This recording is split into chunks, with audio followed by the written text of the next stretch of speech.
Time for a show. How's everybody doing this evening? Let's see. Let me see if I can get this set up right. All right, here we go. Hope everybody's doing well. Didn't stay up too late last night, like me, but while I was awake, I was working on the map. So we'll get you guys caught up on a couple of things that we did to finish up a couple. Well, basically, it's not finished up, but by any stretch of the imagination. But I did get a chance to add. You're great now that I'm here. Nice to see you, Badzilla. I'm great that you guys are here. I did get a chance to add the default fields back in. This one's not planted yet. We gotta do a little bit of that starter field. But I did get all the way around, got all the field textures back in for all 31 pre-existing fields in the Goldcrest Valley map, as well as dun dun dun dun. You'll notice I figured out how to get sugarcane up there in the menu.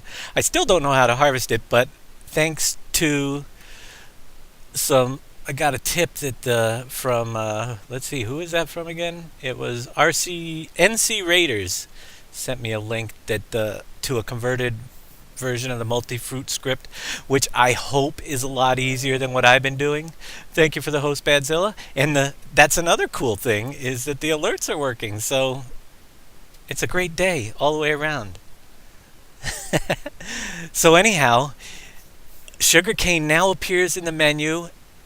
There are several little things. I'll have to check out that other multi-fruit script and see if these new little features were added in. You can see that on this map, and maybe not, if we turn back on sugarcane? What's growing on field? It's not showing up on field 30. Usually something bugged out. But anyhow, I scrolled off the screen. That could be part of the problem. There it is. Field 30 should be showing that sugarcane. Is it sugarcane? I can't. Nope, sunflowers on 30 this time around. But it does go in with the default field setup. Sugarcane will appear as one of the harvestable crops. I just don't have any equipment that can do it yet, so we're going to fix that up later. But the other thing I did yesterday, mostly while watching the presidential election, is went around, and we get to take another train ride today. Only this time, we get to return it back to the same station we're leaving. Now, there are a couple little bumps left in the train trip, but let's see. We should get a timer on this.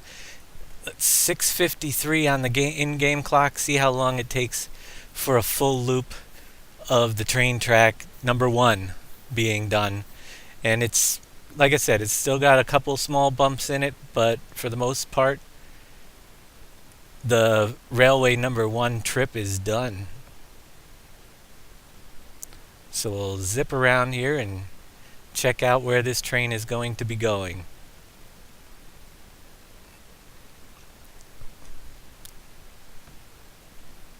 Hope everything's coming through just fine out there. You guys can hear me okay. Picture's okay. The alerts seem to be working, which is awesome.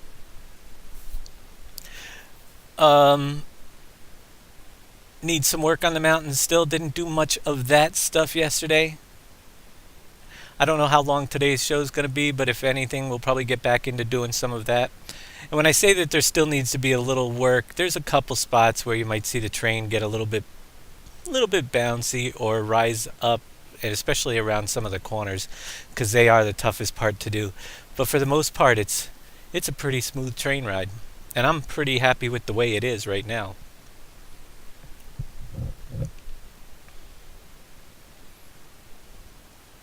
So lots of land you will see that still needs to be worked on. But I do have to jump into setting up railroad track number 3 before I get into leveling certain more areas of this land, which I'll probably start that tomorrow and show you that on Friday, so you don't have to watch me do all that all over again. It's not that exciting.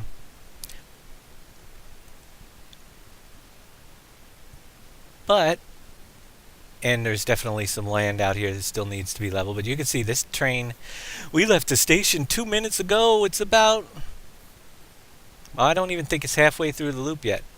There will be lots of landscape around here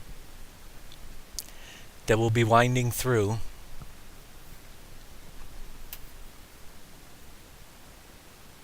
Got to work on some of the borders, finishing up the border edges.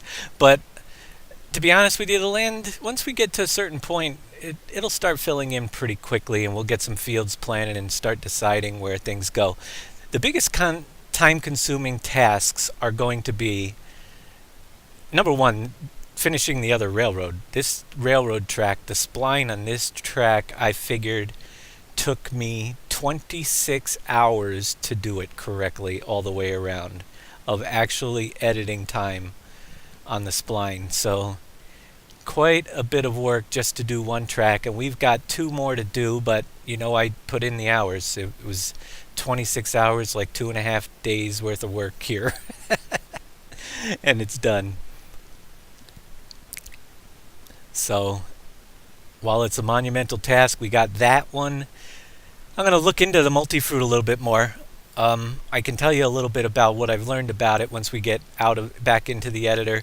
I'll show you some things that are pretty cool.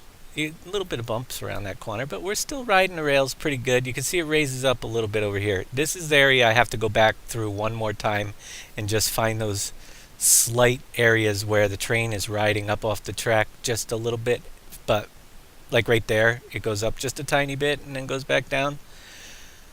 But very easy, just moving a node here or there. For the most part, the track is really doing good. We are now in 4 minutes outside the station, and we haven't even got halfway around yet. So, very big train routes. There will be lots of things along the train routes which are going to be pretty darn cool. But the trains should be very useless. No, actually very useful. It might be quicker to take stuff, but no. But we're going to have train-only drop-off spots too for sales along the train route. So you will have to use the train if you want to get, and they'll have better prices depending on how far away they are from stations. So that stuff's all controllable this time around. It's going to be kind of fun to work with. And this train is just one of at least 3 that I want to put on the map. 2 have already had the tracks laid out. Number 3, of course, a lot of landscaping. I didn't do this side because we have to make a station somewhere over here where the other train that we're going to put in meets up with, and it's going to meet up on both sides of the map. So it's going to be a pretty direct route type train, but it's got to meet up 2 other train stations, so you'll be able to transfer and hopefully be able to move anything from any station via transferring from one train to another to anywhere, any of the stations on the map, while still utilizing the 2 tracks inside the old Goldcrest area. So 6:53, 6 minutes for the train ride, and we're not done yet. We haven't even gotten back to the old part of the track.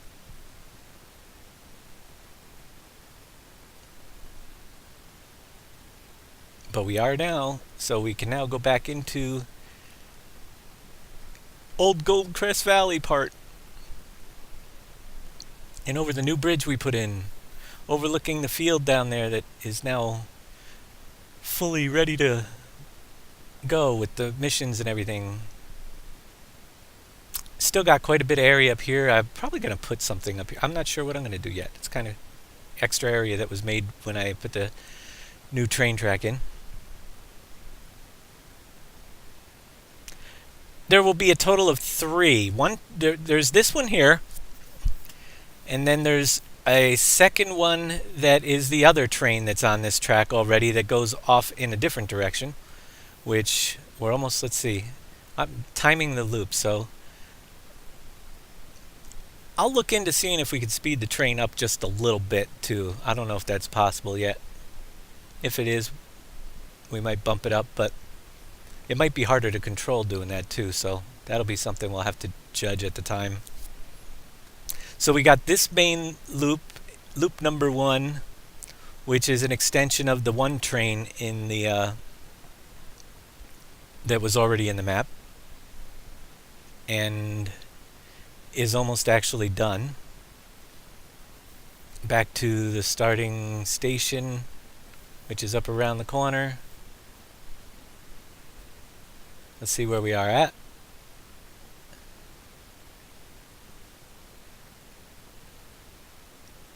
So it's somewhere roughly 8, somewhere around 8 minutes to do the full loop with that train.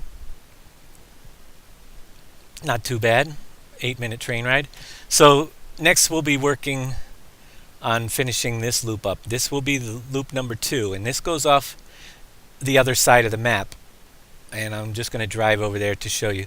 So that one went off the north side and came back on the north side, and it covered the whole entire east side of the map. This one here heads off the west side. As you see, it will leave the track. I didn't do the work over here yet. We've got a lot of work to do. But you can see we're heading pretty much direct west, and right here is where the track is going to leave on this train. And it goes off the west side of the map and actually goes back over to the north side as well. So one track covers west and north, the other one covers east side and north. The third track plan is to meet up with the east and west side, but run entirely along the south side of the map. So it should meet up with both of these trains, and it's going to be a long rail going all the way from the east side around across the south side and back up the west side, if you guys follow that. So that would be 3 trains. I don't want to get too carried away with adding more than we have to with trains and covering the areas, because at this point we don't know what the effect of all this extra stuff is going to have on the map. It's just one of those things. The more we do, frame rates might start to drop a little later, and trains are such a piece of work to do anyway. With laying the track and everything, you're looking at about 40 hours worth of time to set up one of those trains, maybe even more for this big long one that has to go across the other sides. But either way, I'm not going to get too much. I think 3 is going to be sufficient, and resource-wise, it should be able to handle it just fine. Let's get out of here real quick, and I will show you. I've been kind of messing around with my own multi-fruit reg, and I'm not going to give this out right now because I don't have a clue what I'm doing. Other than I did get, I've been looking at the Lewis scripts, and I'm kind of labeling things, so I could show you some of the extra features that are built into the registration on the multi-fruit. A lot of these register fruit types, this is a typical register fruit type, and that's what I'm running. It registers the fruit. I have no idea what the category ID is. I really cannot figure out what the category IDs are, so I don't know. I've looked for a list. It's working with 1, so I'm leaving it at 1 right now. But there are different category IDs for the different fruit types, and I have a feeling they have to do with whether it's sugarcane. Oh, maybe somebody knows. Oh, 2 existing and 1 adding, correct. 80 miles per hour. Yeah, that is what it's set at right now for the average train speed. Bob Austin, thank you for the host. Bob Austin 123. So a lot of these are common things that are already in there. Needs seating, allows seating, use seating with, direction snap angle. Align to the sun is a new feature, and it can be set to true or false on your fruit types. So that's added in. They have the minimum harvest state, maximum harvest state, and I'm setting it up so I know which number goes where. The cut state and allow partial growth. The price per liter, liters per square meter, most of those are all, I think all of those are in from last year. And the seed usage per square meter. Now, price table, I guess that's a new feature. I'm guessing it's added into the price tables in the, and you can turn it off. I have no idea, but that's what it seems to be, so I set it up for true. Your HUD overlay file name and the small HUD file name, which I'm using both for the same one right now. Show on map, very critical. You want to turn it on to true so your fruit types will show on map. I'm hoping that 64 field types will, I think we're going to get extra pages. Once we add one more fruit type, we'll see what happens because all the little boxes were filled up on that. So it now has a show on map and you can label it, but what is missing in the fruit register is the fruit color texture for the map. So apparently that is not needed, can't be set anymore, the color that the fruit is going to show up on that mini map, but it will show up on the map. And there's the mass per liter value that's added in now, so you can actually decide how much each fruit type weighs. Surface angle, have no idea. Use for job field, actually set it to true and it will use it in missions, so that was pretty easy to figure out. If you set it to false, then you won't have any missions that pop up that fruit type on the field. And then there's a minimum forage state. I guess if it was a forage product, you would be able to set the state at which it's foraged. Now that is a lot of that stuff is the same way you registered fruits in the past. The interesting part is there's a register growth information. And I was telling you guys earlier that no longer when you put the fruits in the map does it give you a time frame to make your growth state how long you want a crop to grow. So it was going to kind of mess around with our maps a little bit.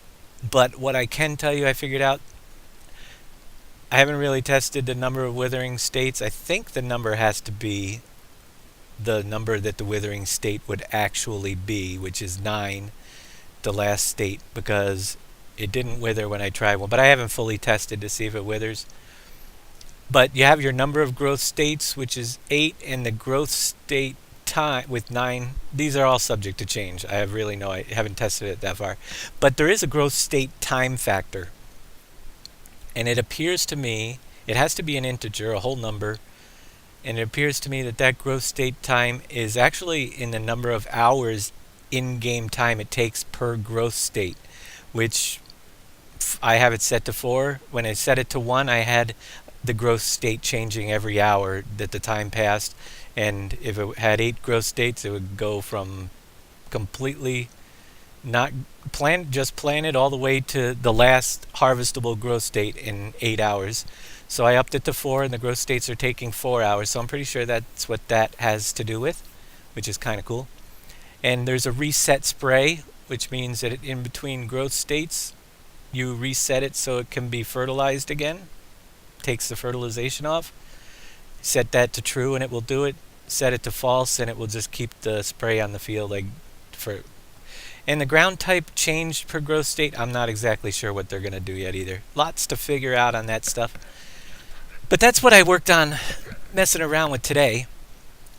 We're getting somewhere. I'm going to look at that other fruit utility and see if they've added any of these things in, because I think some of them are very crucial, especially registering how long we want stuff to take to grow. But just this little bit, those couple of lines. And tip utility can tip to ground. That line, I believe, will help us. Like I said, I can't harvest it yet, but I'm pretty sure it'll allow us to put the stuff to ground. But it's not registered in any of the tippers or anything yet. That's all very confusing to me. But I just thought it was cool that I got it in the map, at least that far. So that's it for the multi-fruit for today. When we get it further along and we have a good working copy, I'll post up, or if the multi-fruit utility with instructions, like I labeled it there, what each value is, so that people will be able to use it if they're creating their own maps. But for now, let's jump into the map and do some work.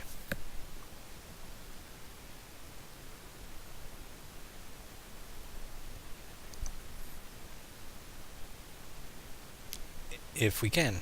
Yeah, it'll load up. It's going to take longer and longer to load as time goes on.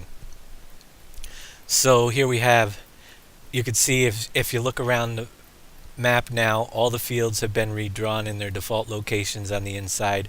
We're going to have so much more room on the outside here when time goes on. I got a lot of work to do, but basically, as I was saying, this train track comes out the backside, right where those bridges are, up to the north.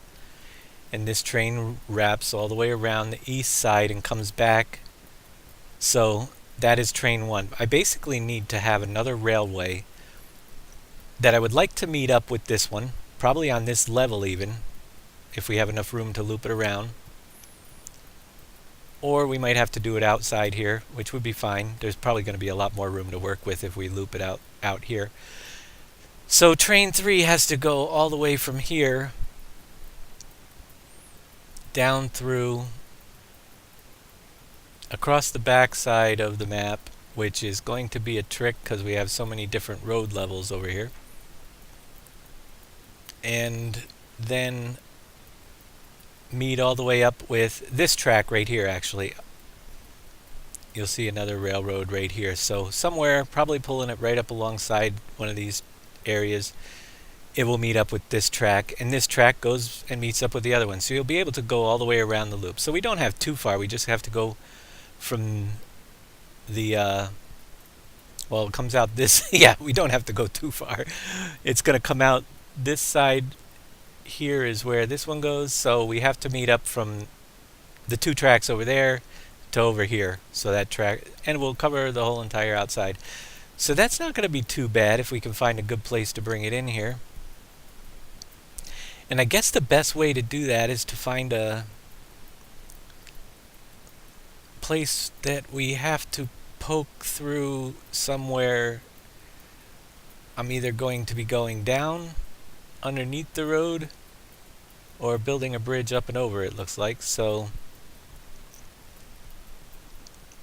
I want to have a long straightaway path too that we meet up with for the station. I kind of like out here, only because it's already relatively flat at the bottom, and it will give us enough room to turn right around. This here is nothing. This whole strip, that was a kind of a weird test I was showing you guys one day. It's a road that goes nowhere, so we'll get rid of that. It's kind of confusing me. So I'm thinking of maybe, whoa, not doing that. Mouse is still sticky a little bit. We're coming under the bridge there. There's a nice flat spot here. I like this area for the train station, I think. So I think what I'm going to do, just to get an idea, is take a piece of track today, and we're going to keep the numbers very even like we have here. So I'm going to duplicate this one and just kind of get an idea. We want it parallel to the other one. We're going to have a train station here. There we go. That will be the start of rail number 2. And I think, let's see, where does this one go? It goes all the way over to here and back around. So I can't go inside because, or I'd have to build a train bridge underneath, which would be kind of cool. Let me think about this for a minute. It gets tricky with all these intersecting paths. It's a good place to have the train station, but I'm inside the loop of the other rail, so maybe we will do it over on this side. It will make it a lot easier than having to go through. So let me bring that one over to this side. There's plenty of room to work with.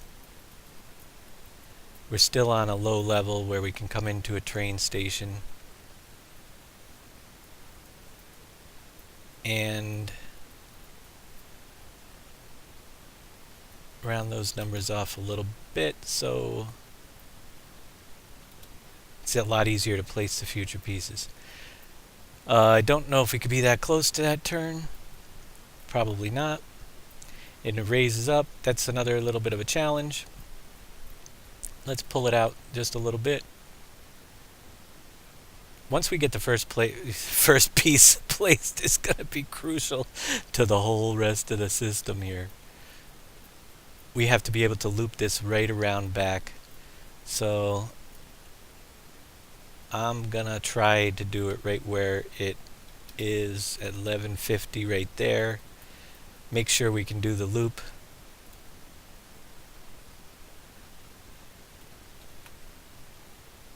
We'll pull this track over here.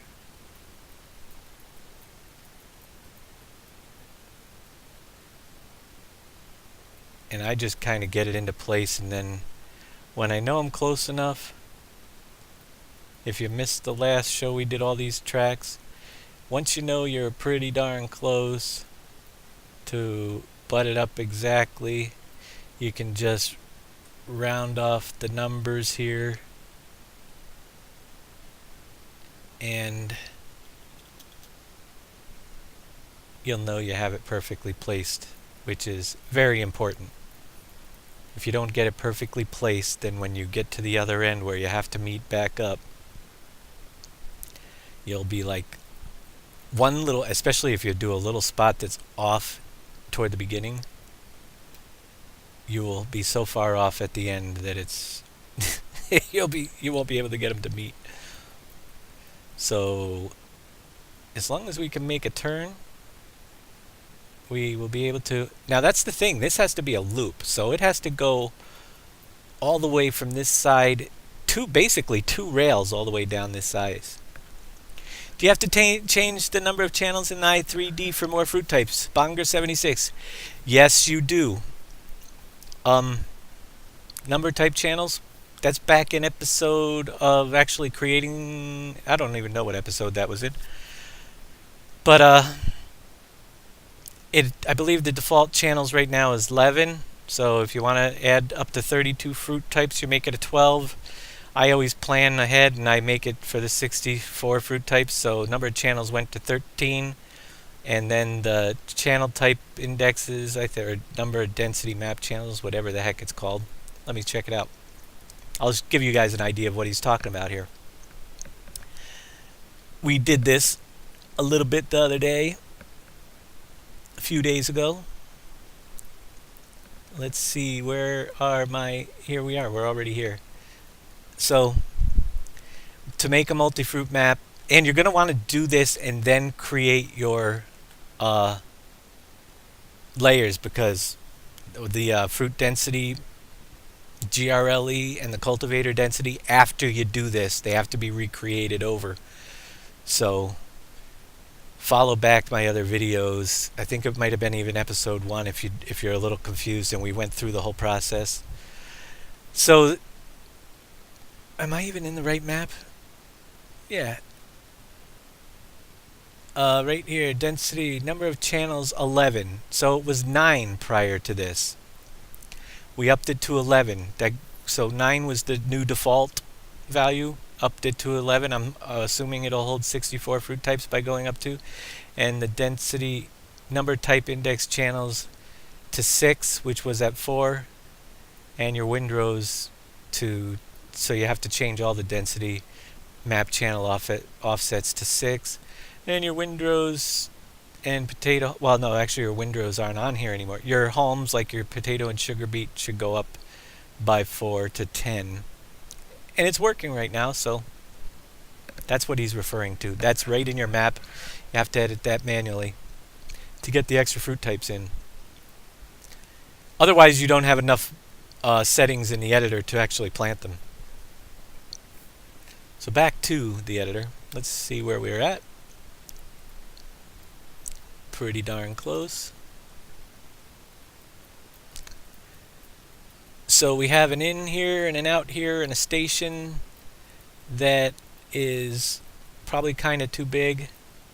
I probably should have brought that a little bit closer to the other rail, and I'm going to try to move it down further too. It's going to be a little bit of work. I probably should start with this corner piece, but this is a station that we'll be pulling into, so the rails have to be somewhat close to each other. And let's see if that will work. Whoops. That'll work right there. Much better.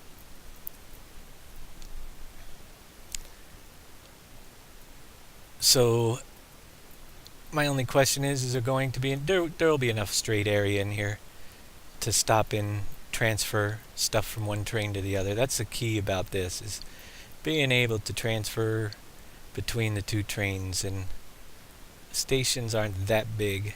Just need a little bit of a straightaway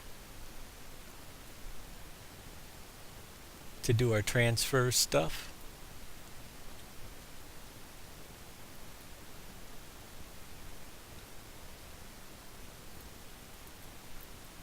That will work. Bring this one back over. And then it's a lot of drawing the track in. But I got to get this in because the land has to be leveled so we can start making all the outside terrain. It's one of those crucial things, I know. We've done it for hours already. But I can't... Certain things just have to be done before others, or we're going to be in trouble down the road. So let's see, how am I going to bring this around? Well, let's work on the... we'll make this one here.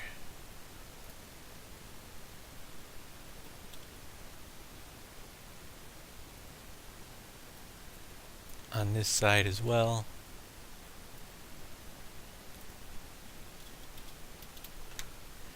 And we'll get this out of here somehow.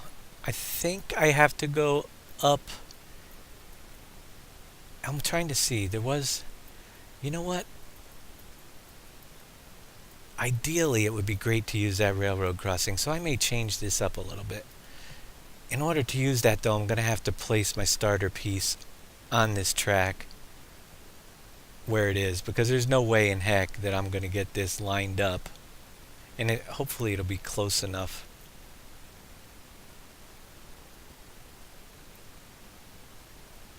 It would just be cool to be able to use the already built-in... Let's see what numbers we come up with. If it's impossible, then it's impossible. But there's already a little crossing area right here for the track to go into.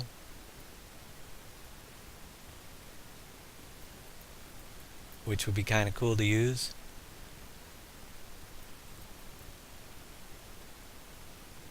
And I think we might be able to get it to work.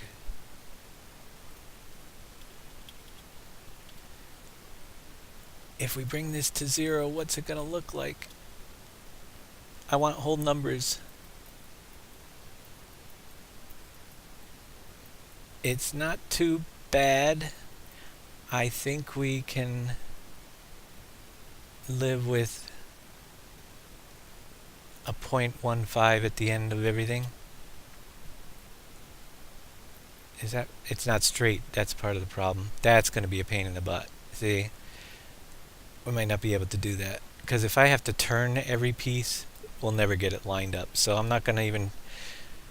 We'll aim for it, but unfortunately I think that's going to be a part in the map that would be a pain in the butt, because we have just a slight rotation. Just a slight rotation on the road at that point. Let's get the hill in here. Start going uphill with this piece over here, because we got to climb quite a bit. Actually, this one's lower.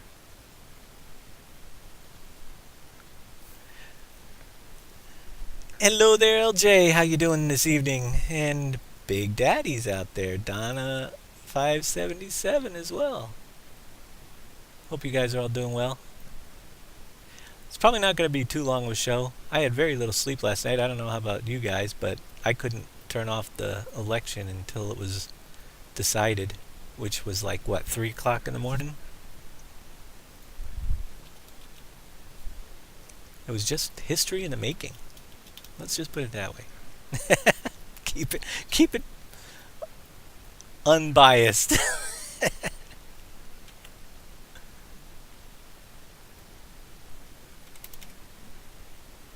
Although I suppose you can tell by anybody's attitude today what side they came on.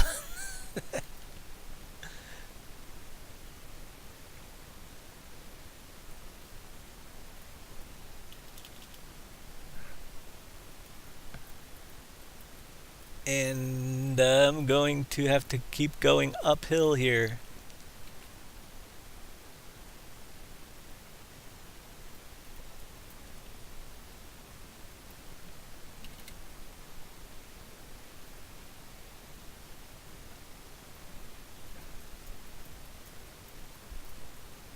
Gordon Leo Marks, how you doing? I see lots of Milo's 2010. Lots of people out there again this evening. On a unscheduled, well, it was scheduled, but normally I've been doing Tuesdays and Fridays, but Monday, Wednesday, Friday this week works. Let's see.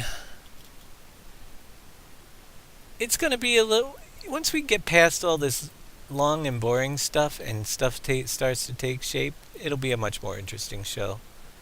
But like I said, I got to do what I got to do to get this stuff done. So if you're going to want me to broadcast it, you're going to have to live through this part too. And roads in the beginning are a lot easier to do than try to do them in the end. Or even railroads, any of that stuff. 116 for the height on that road piece.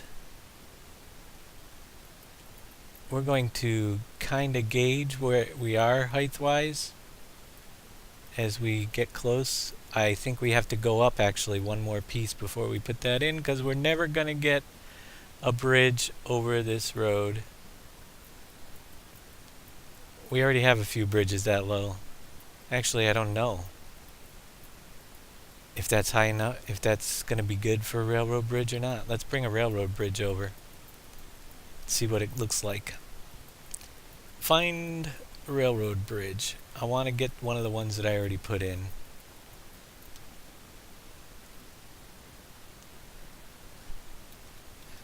Duplicate. There will be more railroad bridges on this map, I'm telling you. Over here. Where's that piece?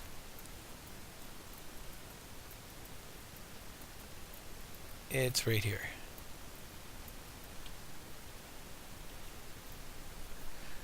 Rotate. Yeah. We bring this up to the top. I don't know. It's so tricky until you get in the game on the height, if it's going to be sufficient enough.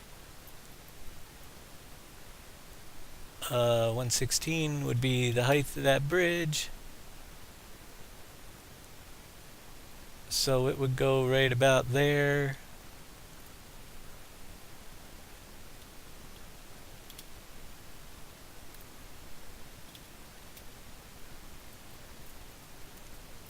Let's take a ride.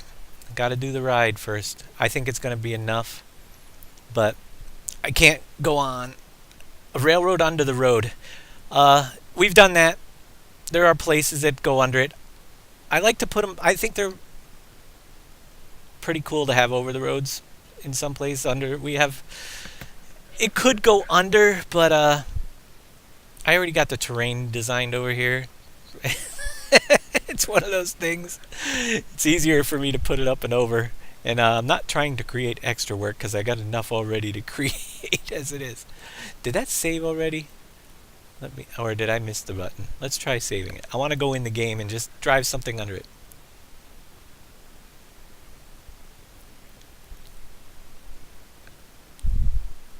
You can make the train just a straight line and not loop it back on itself start point at one end. Start at one point, end at the other.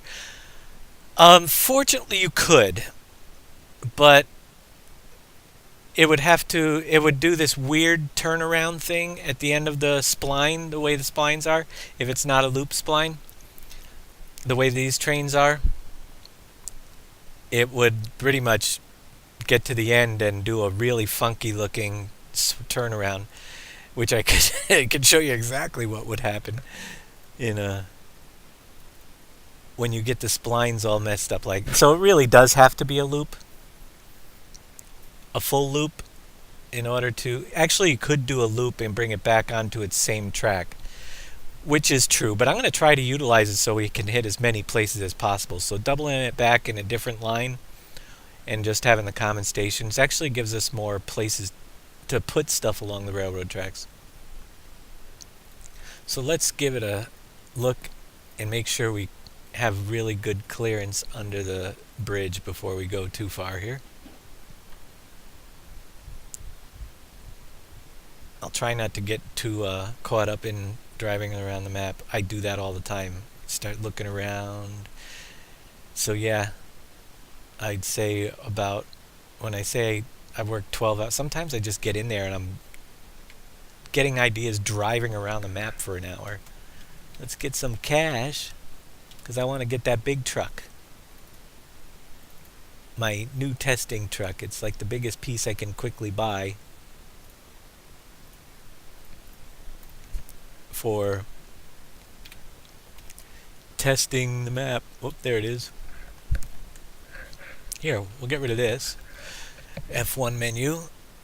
Let's go for a ride up the hill, which is back here somewhere. Is it not? Or which direction am I heading? There's the main road. It's back there. Cutting across some fields.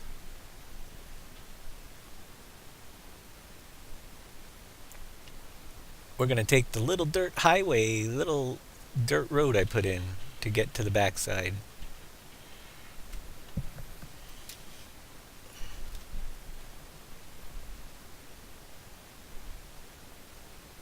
See how it looks like this road has been here all along? That's what I'm shooting for. Still got a lot of leveling on this road to do. As you can see, it's a little, the grass is a little bit low on each side, but this is the road with the bridge.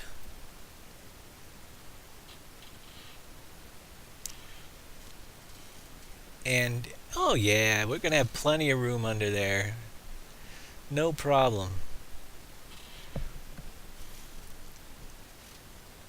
So that will be good. And I think it adds to the landscape bringing these bridges out here too, you know?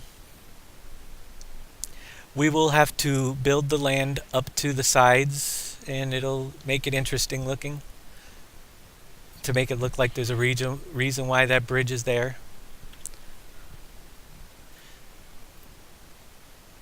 But we can now get back to working on the railroad. Whoops, I do that all the time now.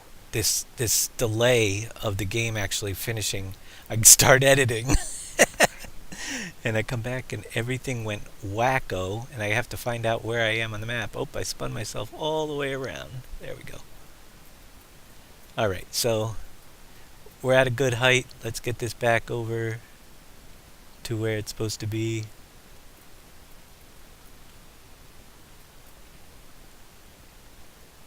Whoops, I lost my arrow. Where are you, arrow? There you are. Can't see it.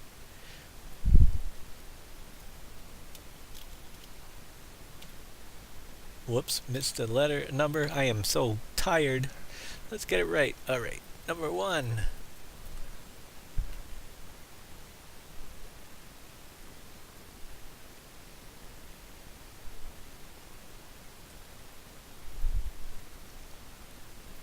$6.75. And you can see it goes halfway through the bridge. We got to put another one right through the bridge area. let's see. Sometimes I have to move the bridge out of the way to see where it meets up, but we can see it.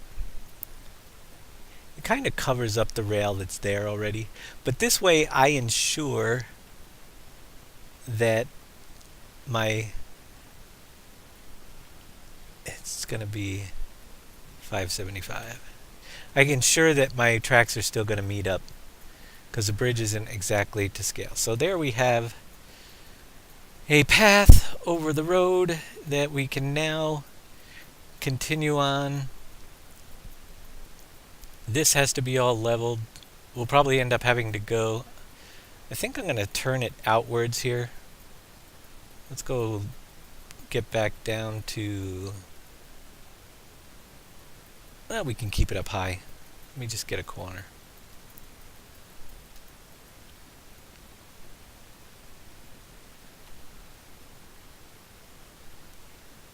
You put all the gold nuggets at the start point, but you still have to pick up 100 gold nuggets. The money mod works. That's what I use it for, getting myself that extra cash in the beginning. Did I duplicate that or I just steal it? I did duplicate it, because I do that all the time too. I think.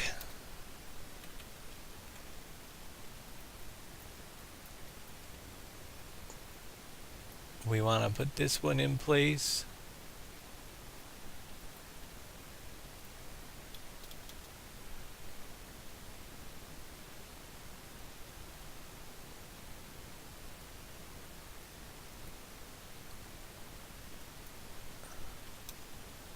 And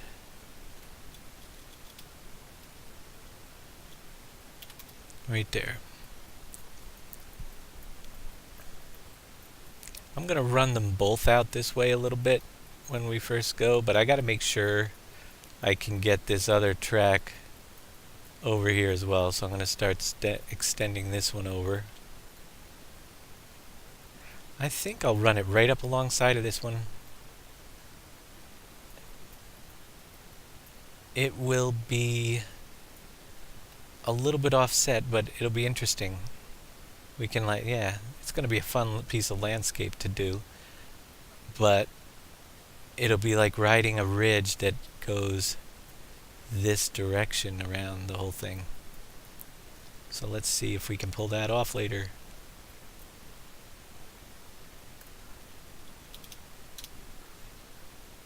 I'm not going to have a choice. I'm going to have to make it work.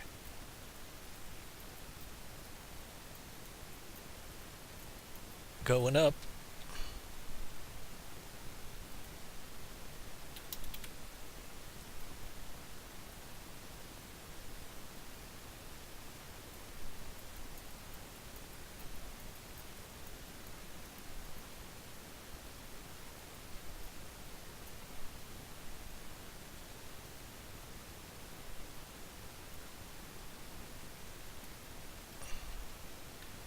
That'll work.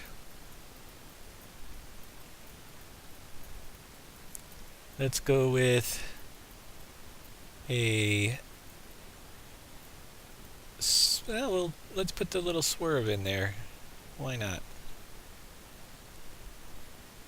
I think we have room. We might not, but let's see what happens.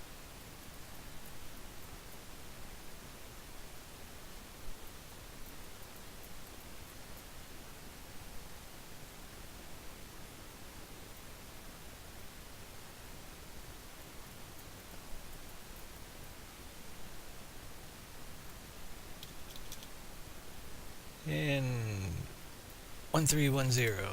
Okay. Yep.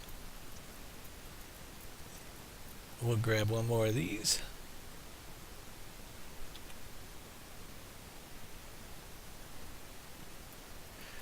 Lord of Sumis, how are you today?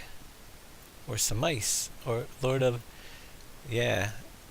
I'll get it right eventually. Lord of Sumis, is that how it is?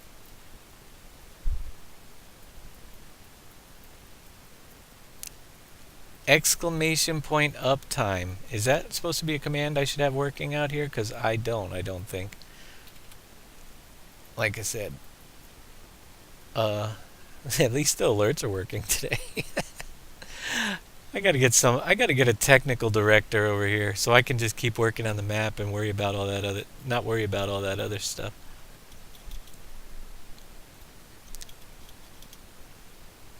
Somebody do all my settings. All right.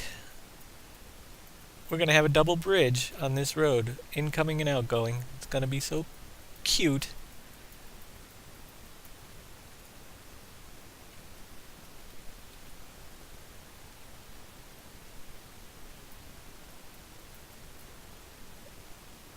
Nobody does it right. Yeah, I don't. I know that that's. Viper will have to help me with that stuff. I think he's got that down. I'll have to talk to Viper, get him over when he comes over, back over. When we have a map for them to play on over here, which is still a little ways away for sure. Whoa. Especially if I start doing stupid stuff like that.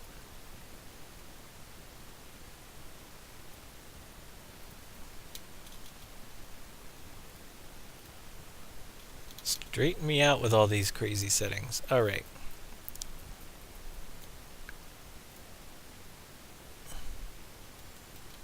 So yeah, actually that is so... Wait a minute, let me see what we got here. Are you kidding? Are we really that close to that railroad crossing below us?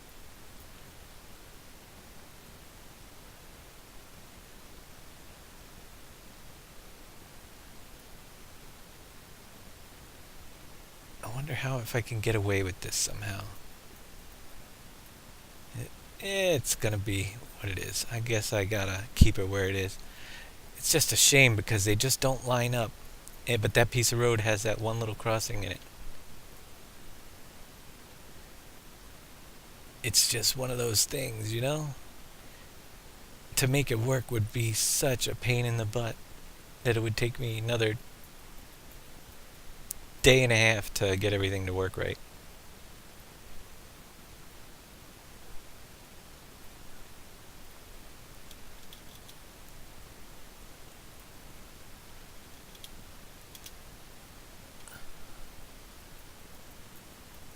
Is that on? That's on.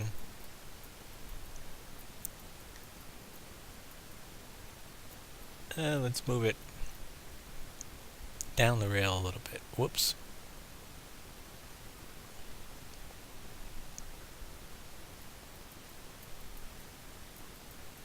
Yeah, it'll be pretty cool, I think.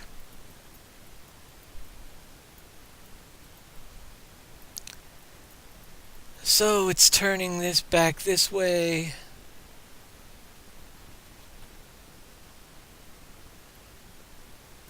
I'm going to turn this one back this way. And eventually they're going to separate a lot further than they are now, but for now, this one will go...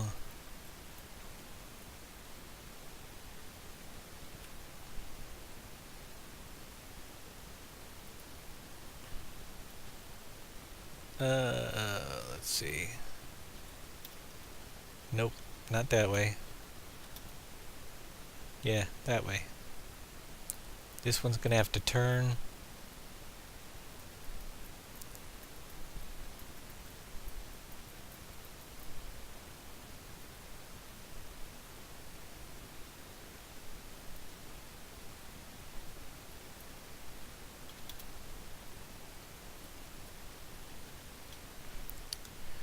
And that one can go that way, but I think I gotta do one more or two more jogs a little bit to the right on this track as we go out there, because it's gonna be, I don't want to have to keep going up and over. I want to go well, I don't want to have to keep going up and then put the bridges way up there right now, or it'll be some pretty darn steep climbs. Let's see, 121. It's already going to be a pretty steep climb getting out of that little valley. Not that it'd be a problem, but when you get a full load on your train, it might be slow you down a little bit coming out of there.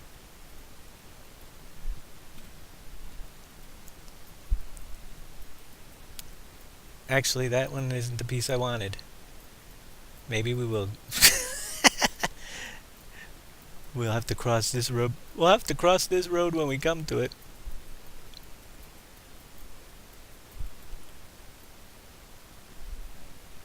Hopefully we can. Let's see what we can do.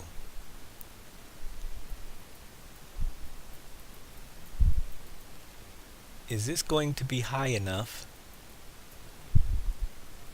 If we continue straight, let's see, 126. Or would I have to go higher? If it's high enough, we'll keep it.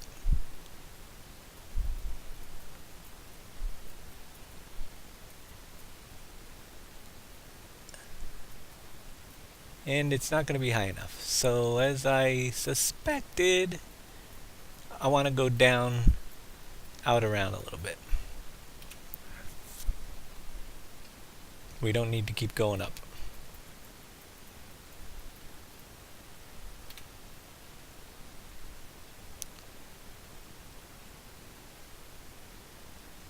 Let's see what we got. Are you going to put the trains in your map so you can mod them? Or do they have to go into the mod folder? They will be modded in my map. I don't know if we're going to do custom trains, but custom trains can always be dropped in the map. It's as simple as editing an XML file to point to the new train types, so it'll be easy to add, but they would have to be in the map. Right now it's running the ones that are in Giants, but if we wanted to do custom train carts, they will appear in the map. It's pretty easy to do. Making the carts might not be, but adding them in, they would have to be part of the map. Or it actually could be a mod. If somebody did a mod, you could point it to it as well. The engine is so flexible that way this time around. If someone made a modded train cart, you can point right into the mod to the XML file and put it on the track. So we can use it from wherever it is when it's finally created. And somebody said, curve the first section back into the hills to open up the loop with the track in the hills for logging yards. Whoa, didn't mean to do that. I imagine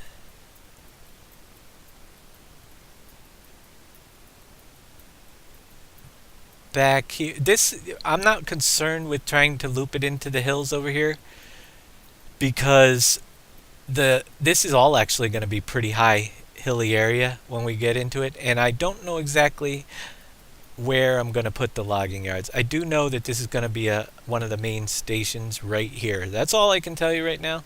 But for me to curve it into the hills and start carving out more hills and stuff when it's not necessary, I have enough room to work with, I am going to leave it out here where it is, because it kind of will lend I let the landscape and once I lay out the railroads, I kind of let what I've laid out dictate what the landscape is going to be, and then create it from there. And it really is not only for me an easier way to do it, but it helps to give at this stage of the game, it lets the map create itself a little bit. So that's why I just drop in roads, and I keep a lot of things in mind, what I want to do. And there's my mouse button sticking again. But as far as this may be a really good place for a logging area at this section down here. And if that's the case, though, we have such high hills here, we'll be able to bring this in and make it a really nice area up and down and do a nice logging section. We'll see when we get there. We will add hills, forest, and all that stuff. That's in a later state. Right now, the best thing about this is trying to make it as easy as possible to get done. And also, doing it this way kind of gives me a little bit of randomness to where everything's going. I try to mix it up a little. Let me tell you though, as I'm doing these splines, the more straight pieces I get in, the a lot easier than doing these curves. But again, the curves are what adds it a bit of interesting. So I'm not going to be afraid to do them. It'll just be another 20-hour spline job. But the longer the straightaways, the quicker it goes. So we're just going to mix it up and then try to get it out. We're going to take another right-hand turn with this piece pretty soon. Try to get it out there where I don't have to cross over at such a high level. I don't want to have another really tall. We got to make sure we leave enough of the map at a low enough level. Yeah, there's some high spots on the map already. I think that the 126 mark that I've been hitting with these is pretty high for where I want everything road-wise to be, roughly. I mean, it could go a little higher, but we want to leave enough large areas and flatter areas for farming than having to go up and down hills all the time. So the more hills I go up, it's I'm just trying to keep it under that 120. This piece is 116. Just trying to keep it under a 126 ceiling because it seems like a pretty good height all the way around the map for me right now. No other reason.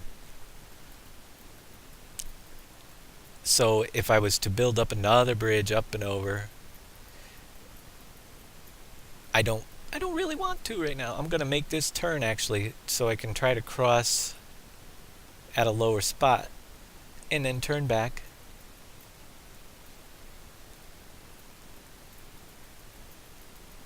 The fun part actually that I like is once this is in, designing the landscape and seeing once all the levels come out how it looks, which we did already a little bit on the other side if you missed that.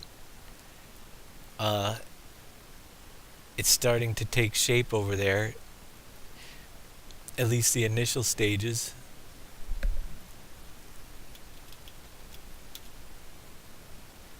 Whoops, what number was that? Darn it. 990?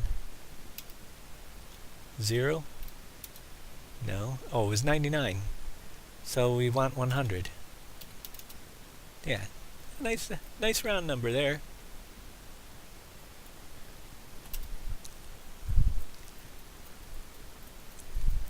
This piece here is going to go straight out pretty darn close to the edge. So we have and this one's just going to try to find a place. This right here looks perfect. See how I have this cutout already here for an underpass? We'll try to bring the railroad through there.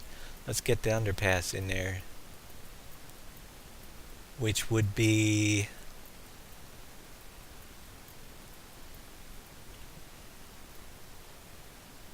this will probably work. Oh wait, it was it's the bowed one. That's right. It's da da da da. Where was it?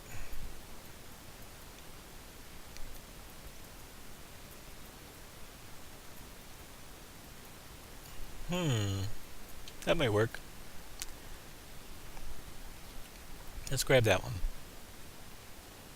It kind of goes up and down a little bit.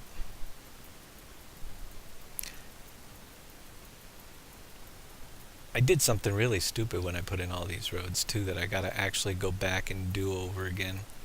Not all over, but I didn't bring the lines for each section, which I am gonna have them back on there. And I was doing it on the bigger roads as I was doing it. Now I just made a little bit more work for myself because I have to go back and find which lines go to which road segment.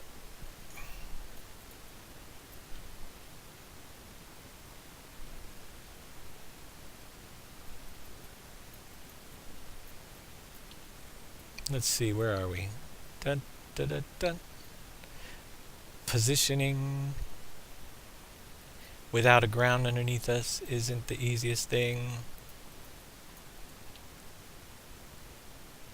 It's a little bit twisted. I don't know if this piece is going to fit.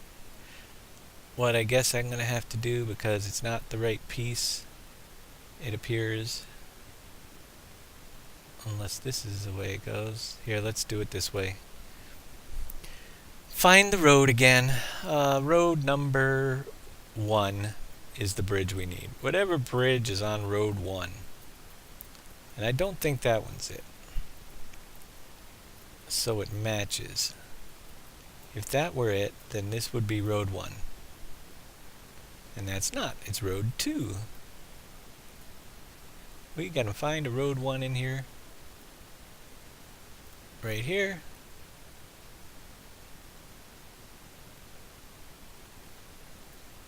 Where are you, road 1? So the bridge we want is this one right here.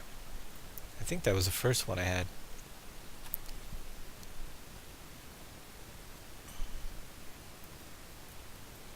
And that will fit perfectly because it does already. At least I know it fits.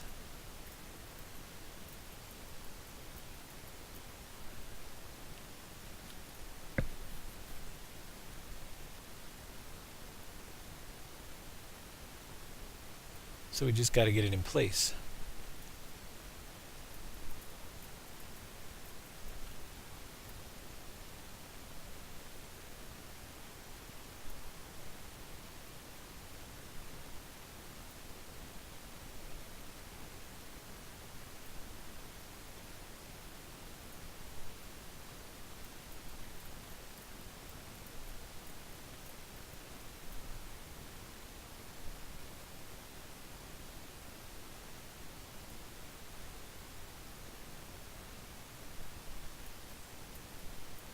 I think we're still too high.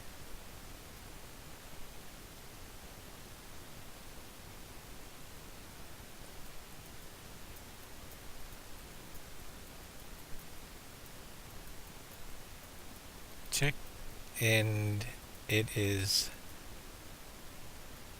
definitely too far that way.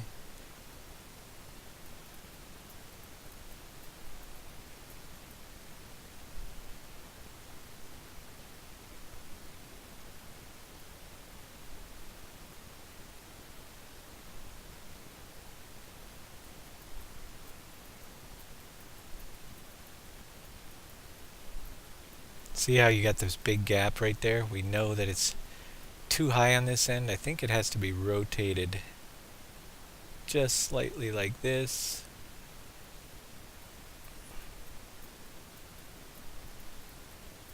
One of the things I could do, which often works, is if you take the translation, see this rotation Y value on the road?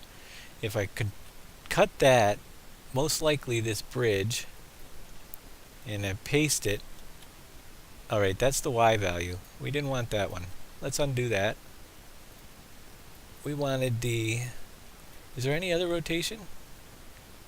No, there isn't. So it should be on a perfectly flat rotation. It should be okay. It's just tricky to get things lined back up exactly where it was. We're definitely turned too much this way.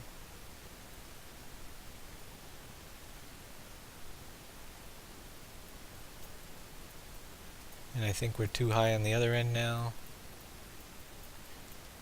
I hate these things. We're close, but you can see it's off on this corner right over here. All we gotta do is get it to look reasonably good. I think we might be close. I want to bring it just a touch that way. I'm looking for not seeing the gaps on any side of any corner of the bridge. Right there. No more gap right there. And I think we got it. That way it looks right. And you got the rails just above. So yeah, we're good. So now we know we got to get our train to pass underneath this bridge, meaning that this terrain right here. Oh, let's get a little bit of terrain out here. Wrong tool. Get a better idea for what we're working with. We know it's going to be pretty high over here, but not that high. Close.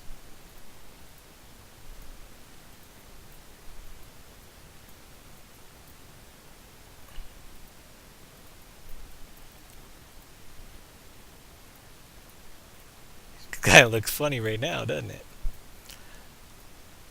Let's carve it out. All right. Yeah, it's going to be pretty close. It is actually a little bit higher than that where the bridge comes up.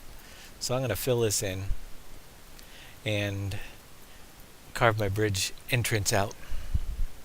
I got to make sure it goes through good. Let's bring it down to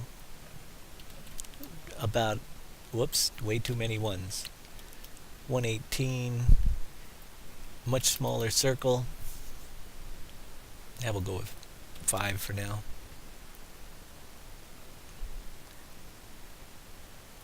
It's probably too low, definitely too low.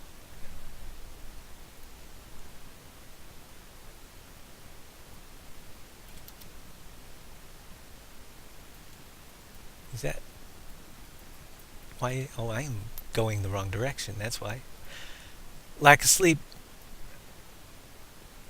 122.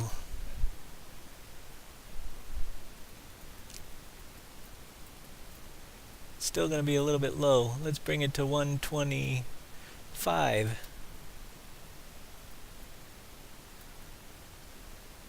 That looks about the height I want it to be. That way I can bring this road in. We'll figure out the rest of the landscape. But we know we got to get into this area. Here, I can blow it back up now that I know where it's got to be.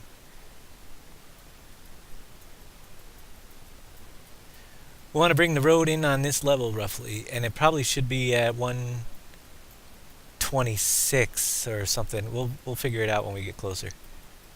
What level the railroad track has to be at when we get over there. Let's see, what do we got over there? With all the roads and rail lines, where the field's gonna go. Trust me, there's a lot of room for fields. Hey, Meesman 1982, John Seeger, and anybody else that I missed out there. Good to have you tonight on episode number 5 of probably, maybe 60 at the rate it's going.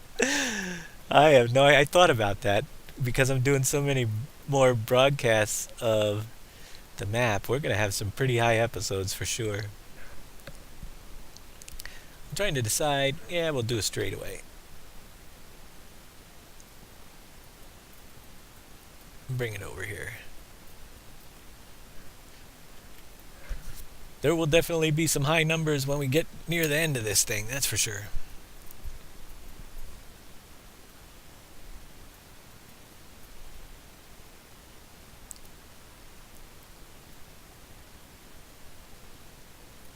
Uh, 116 is the height that has to be over there if we're going to meet up with this, or 126.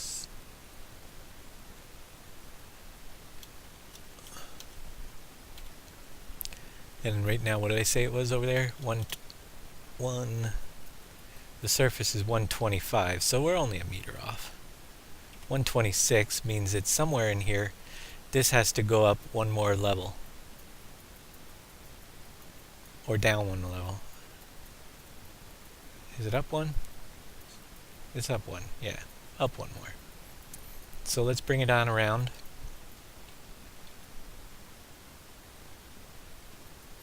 There is a lot of room for stuff around these railroads, as you could see when we took our little ride the other day on the other one, or earlier today. 4X map. there's not going to be a million fields like usual. I wanted to add a lot more detail into the landscape this time than having a extra having 130 fields. We'll have some good size fields, don't get me wrong, but we don't need to have as many as there were on rivers. I just found that you didn't need that many. Even with a big group, you wouldn't need. By the time we got to owning all the fields, we were done with the game on rivers. So, a lot more concentration on some other aspects this time around. There will be a lot of big fields out here, don't get me wrong. But there's not going to be 130. My guess would, I'd like to see between 75 and 100 for the map. Maybe 75 and 99 just so we can keep it under 2 digits. Because it is a big map, there's going to be a lot of area to fill in. But we might just go with some pretty... I think I'm going to have some pretty massive fields compared to last time too.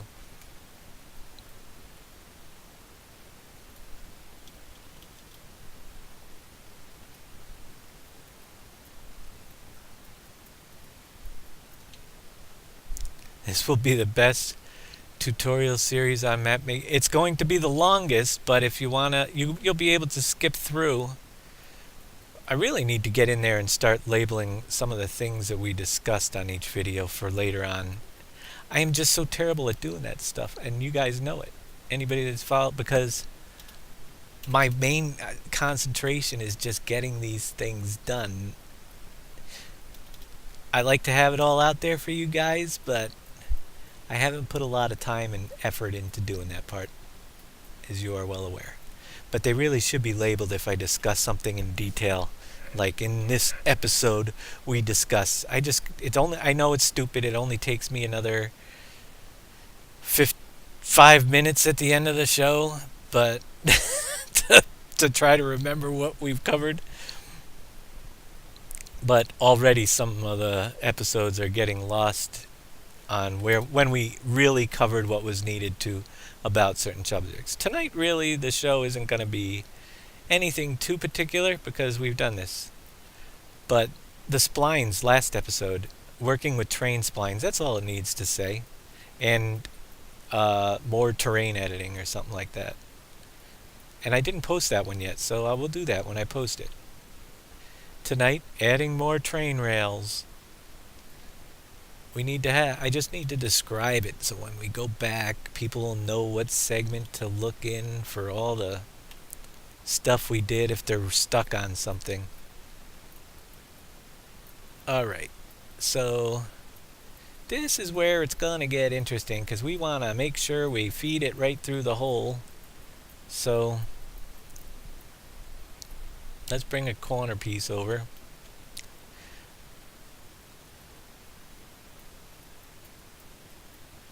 And it might have to do it a couple times, depending on where it all goes. I'm already thinking that I'm too late. I think I need to make this another route. We have to go up 10, and I'm going to need to raise it up before I turn it because I think I'm going to have to use an S piece or another short, so we're going to have to raise up here. Get that out of there. We're just 10 too low on the Richter scale to... Where's my up pieces? To get it through the hole.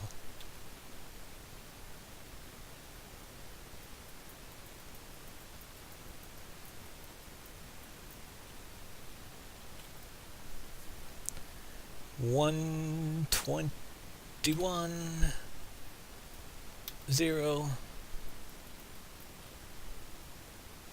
Oh. Let's go back tonight. We're in the wrong place.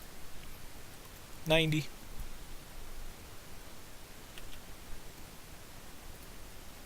Other direction.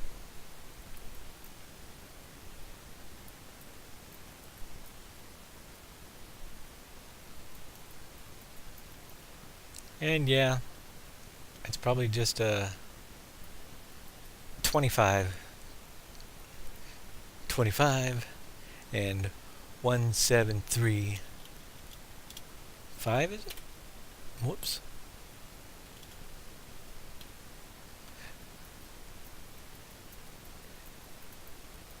That allows this end to go up to 126, and voila.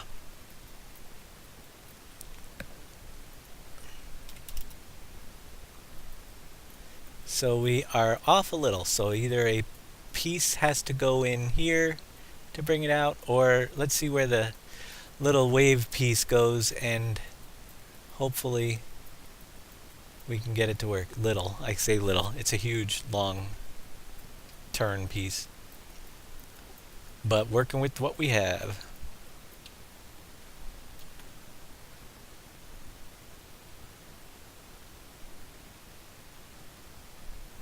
Yeah, well, the roads and rails are actually objects, and splines are just literally nodes. It would be really nice if you could do roads like splines, but doesn't quite work that way, unfortunately.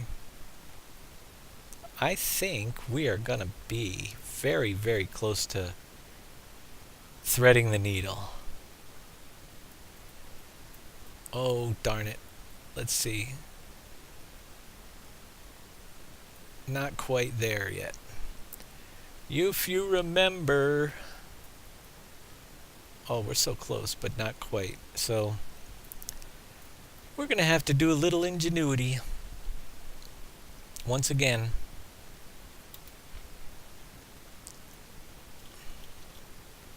And I'm just getting some figures. We missed by a little bit. Now,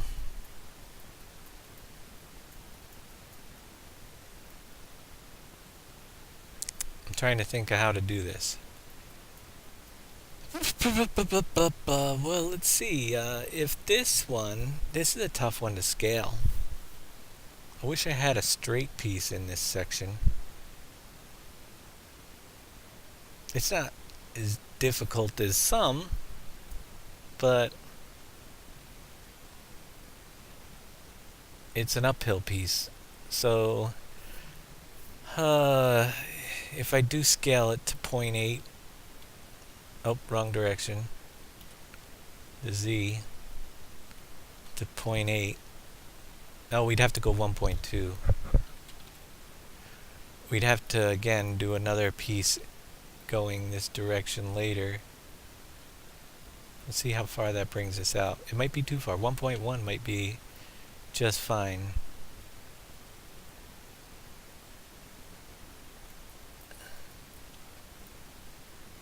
Just roughly gauging it here. That is too far out.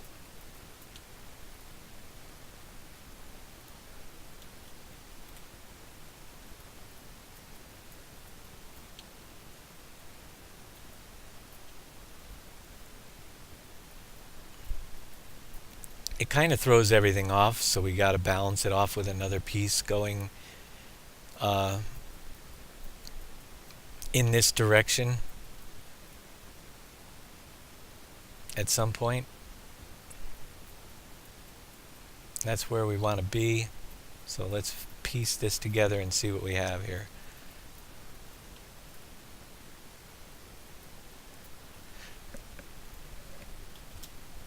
That goes to 30.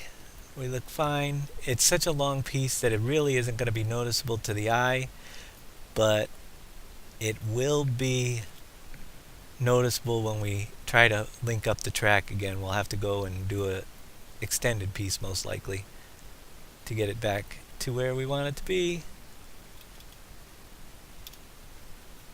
But it's keeping nice round numbers, so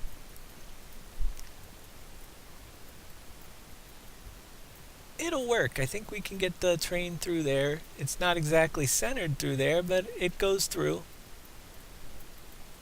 And actually, is it low enough?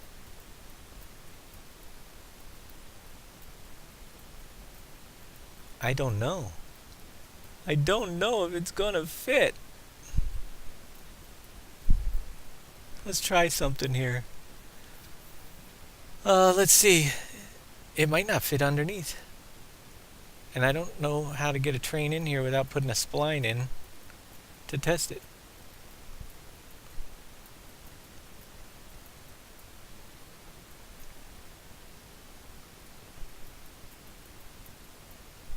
Yeah, I know. It looks like it's not going to clear.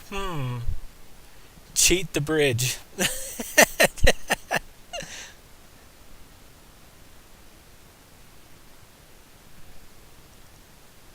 Let's see.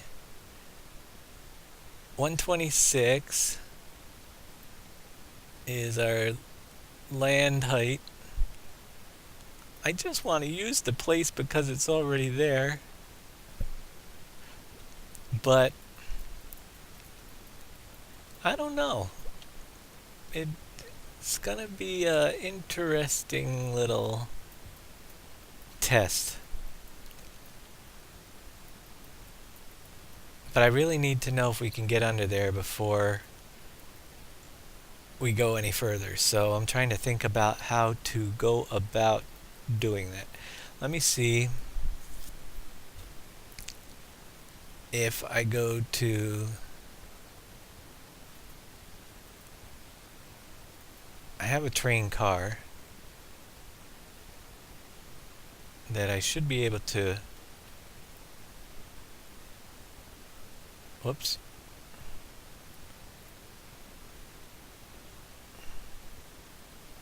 Oh, is it just going to be the node for the train car? No, it's a train car. It's just for testing purposes only. Nope, it's not going to make it, folks. We're too high. So, let's see. If the bridge was brought up... See, I can't move this whole road up. It messes up the whole road network. How high would it have to go? Whoops, yeah, now I'm moving the road.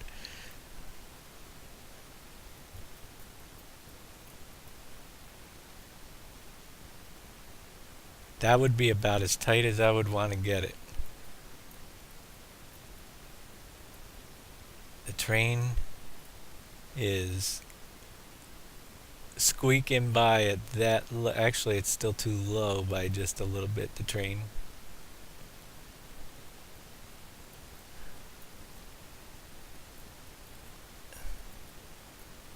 Uh-oh, the back of it has a little piece on it. Is it going to make it?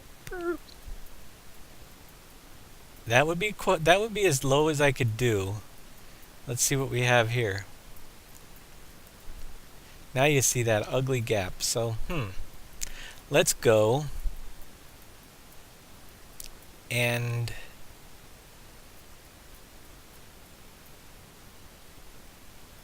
oh man. What I need to do is get this down,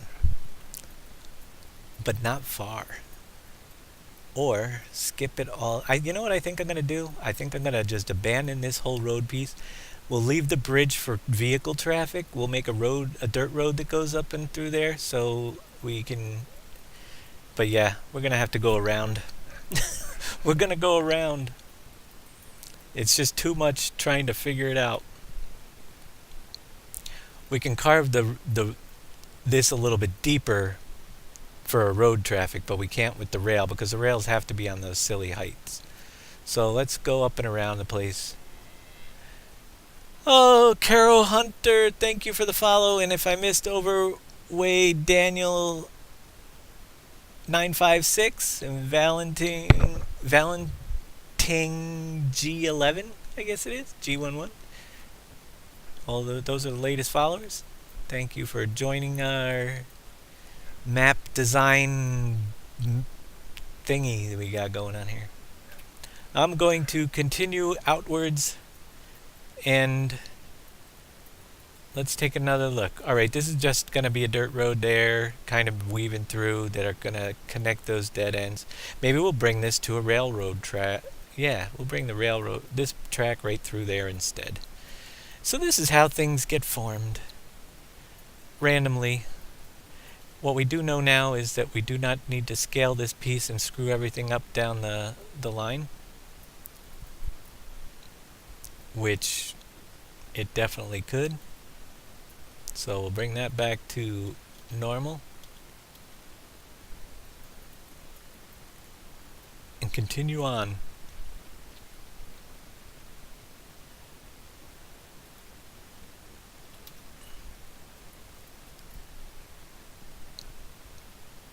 I'm wondering if this is 125.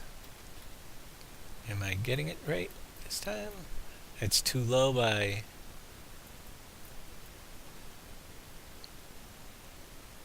10.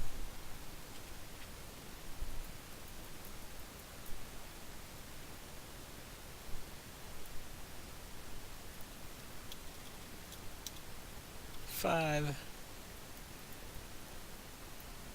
Is that overlapped?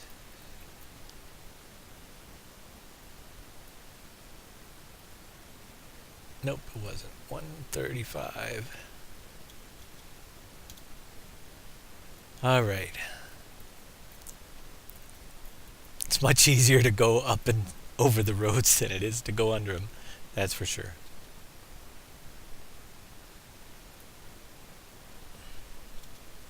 $225. I'm gonna do one more piece on this level.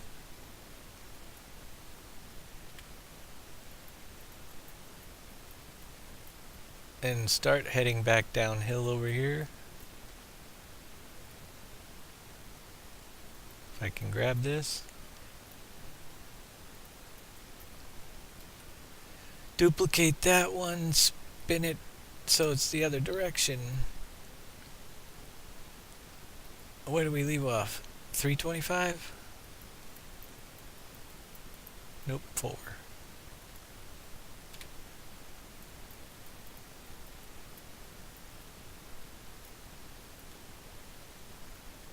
I never trust myself when I butt them together without looking at it.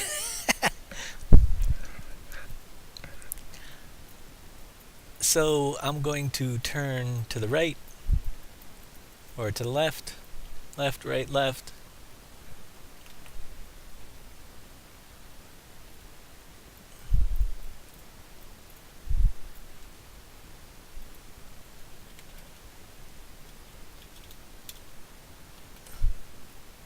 Rotate. My angles are a little bit, I'm terrible today.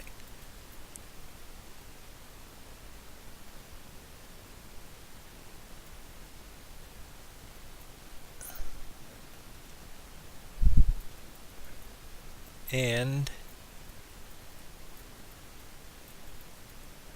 I think I can find a short piece. Track short, railroad short. It's been a while since I used the shorts, so it's just a railroad straight. Where is it? That one there.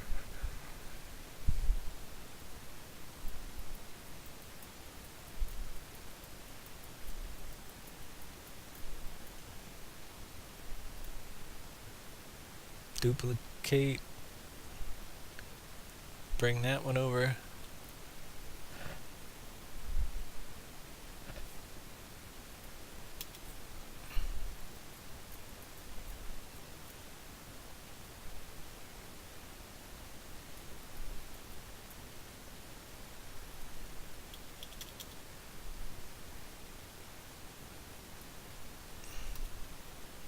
And 525, there we go. Right into place. Now I should be able to get this bend to come right through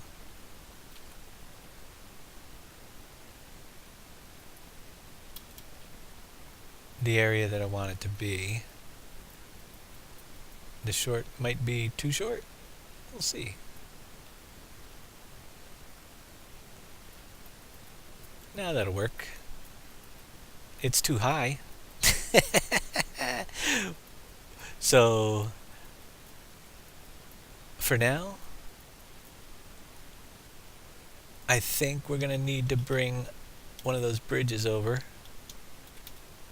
or I'd have to lower everything down one notch.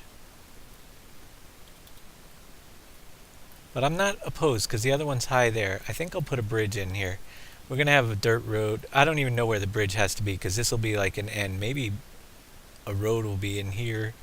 I'm going to work on that road when we get to that area. I'm not even going to, because I know I can work something out because these two roads come to ends that will be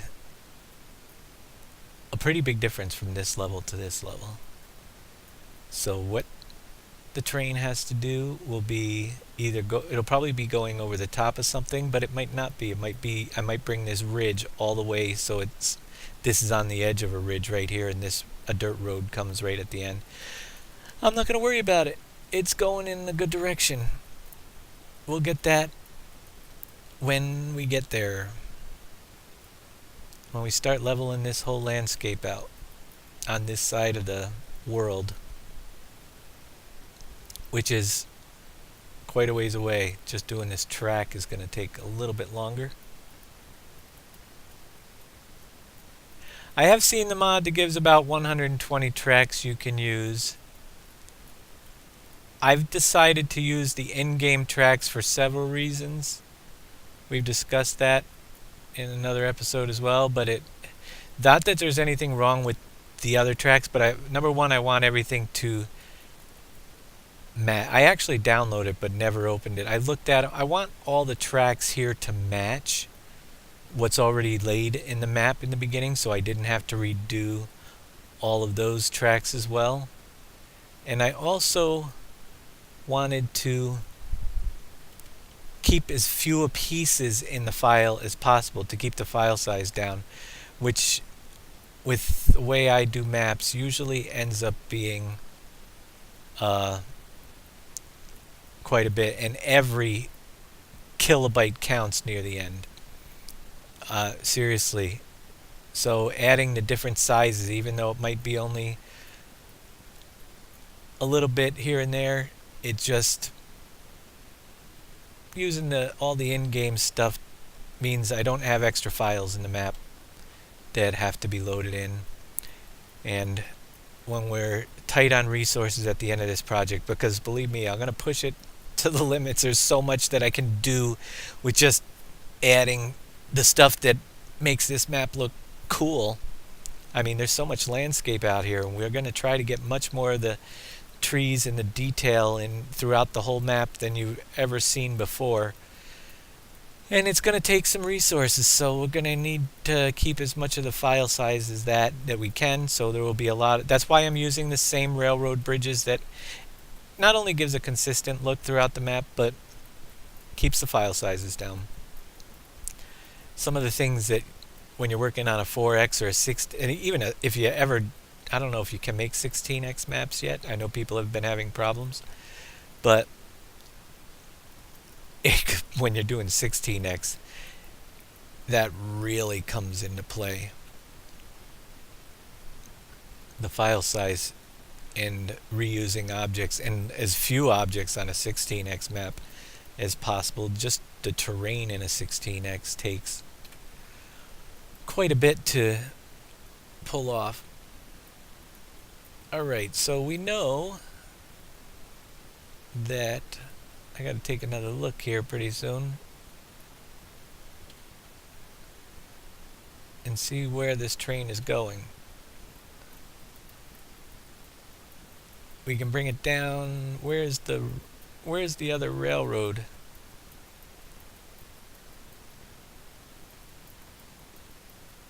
It's over here somewhere, isn't it? It's right up here. So we can bring it in. The safest bet would be bring it in alongside this station out here. Although the easiest one might be over here because of all the roads and stuff that we definitely have to cross roads, but if we or run it along the highway for a good considerable stretch. But then you run into the tunnel crap that's going to go there. Or run it underneath the roads, up and over. Actually, probably going to be up and over one right out here would probably be the best right here. Try to run it up and over this bend so we don't have to put two bridges in, but then we can have a straight run over. And look, another cutout right here, which I can bury. It's not a big deal, but it would be kind of cool if you could actually use it for the tunnel. But we have to, then we can meet up alongside of this straight rail piece way out here in the middle of nowhere with another station. So that's just getting it there and then getting it back. So we can go down to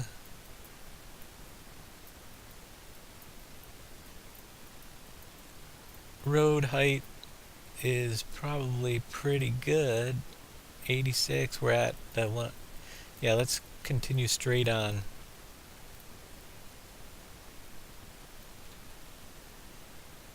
Till we cross that road, the main highway.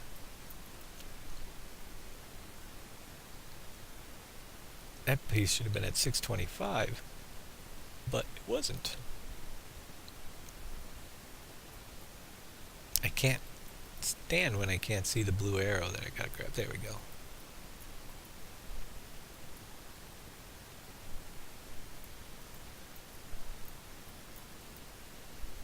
In a previous episode, yeah, that's a pretty cool pack. No, don't get me wrong, but I just have to keep thinking with all the stuff that I want to get in here. Reusing the resource we have is probably the biggest key to getting this whole thing to work in the end. Now, we do have a lot of cool things with the new giants. You can, if your system's lower in resources, you can do the resource, shut off your shadows and stuff. So that kind of stuff I think is going to help greatly let us get a lot of this extra stuff in. And if systems can't run it, you might have to use medium quality textures, which, to be honest with you, if you've used my previous maps, medium quality textures, I used to reduce the texture sizes in the past anyway. So it won't be anything different than what we've done in the past. It'll just be a heck of a lot better. I'm going to keep on going right across the main highway. So we should be able to go to 1025. Is that going to be too high? What level is this one at? That's at 106. This is at 85. Yeah, we got to drop it down another notch somewhere here.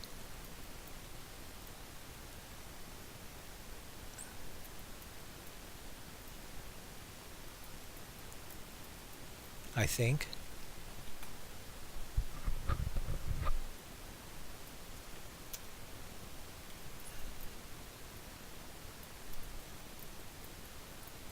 Because that should be high enough to get over the regular highway, hopefully.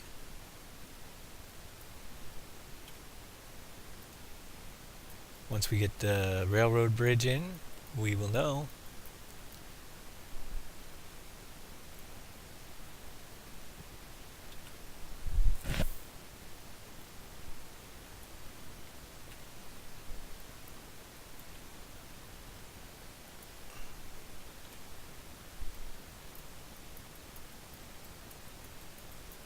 Railroad bridge. Well, we got just a few of them here.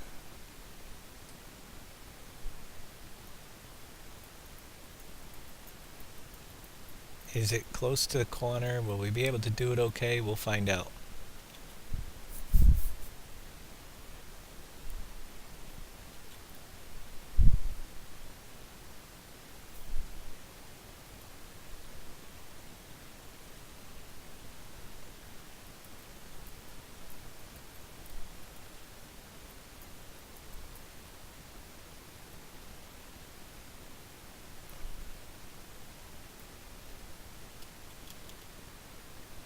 let's see, 8.5. We can move it left and right wherever we want. So that's kind of cool.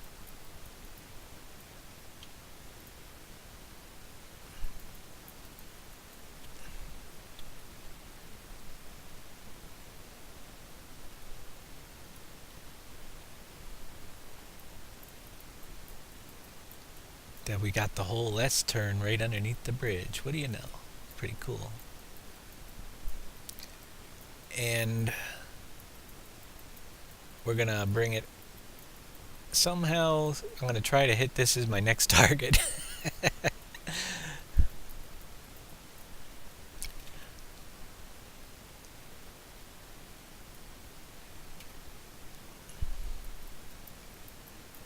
And what level is that on? That's probably roughly the same level up here. Yeah. So we'll have to go up when we get over there for a bridge. Am I going to hide the nuggets on the map? They're going to be on here. They're already on here, but they're right now currently in the original Goldcrest Valley positions, with the exception of a couple that had to move because I changed the terrain. But we'll move them around. That's not one of my biggest concerns, because the map really is geared more toward multiplayer in the long run because of its huge size. So that's not available, unfortunately, in multiplayer. But we'll probably just move them around when we get close to the end of the project. Right now it's impossible to place them because the terrain is changing so much on a regular basis that doing them would be silly. But they're in here. They will be in here. And accessible. Let's turn the track a little bit to the right. Or left, or whatever. I don't know. It depends what angle I look at it, I guess. Let's go into the left from where we are.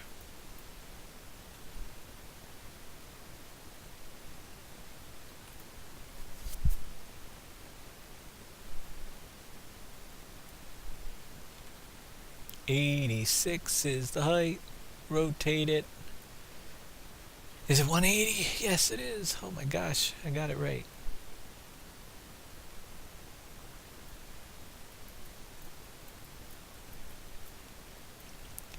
The fun part is just beginning, actually. Now, this is the part of map making that is just so time consuming. It's the necessary evil part. Once we get the roads and the landscape starts, I love when the landscape starts coming together and start visualizing where I'm going to put things. But this is the part that is probably the most time consuming, getting to there, especially making sure you have enough roads and everything in the map. It's much easier if you paint roads on the terrain than do it the way I'm doing it here. But I think in the long run the results come out a lot better. Especially all this extra terrain. You know, we could have just left the little trains in the middle of the map. But what good would that be? Go the extra mile. I'm going to start moving on down the railway. Heading toward home at a little bit of a zigzag motion.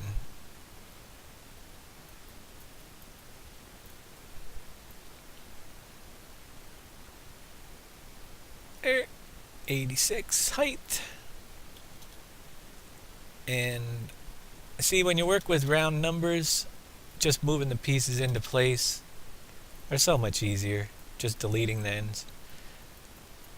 Now, I don't even know how long this piece is, but again, if I wanted to go in one direction or other, alright, it wouldn't be that direction. So it would be 100 down. It looks like it's 200 long, so dropping 200, but it would also have to be... Nope, it looks like it's going to be 1750, so 1800 maybe.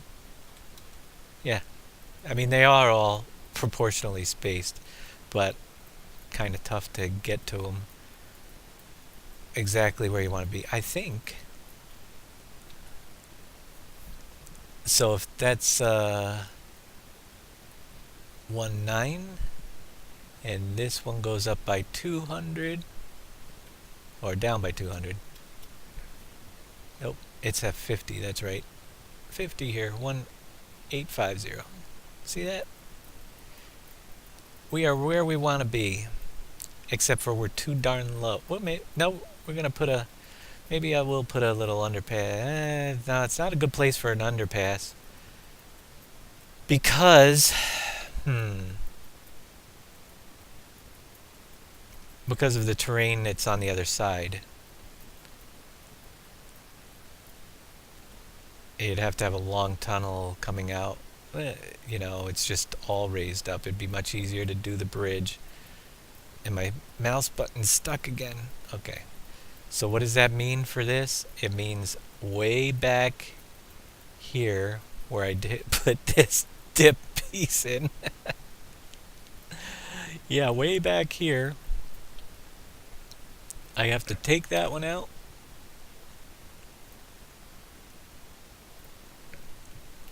Duplicate this one.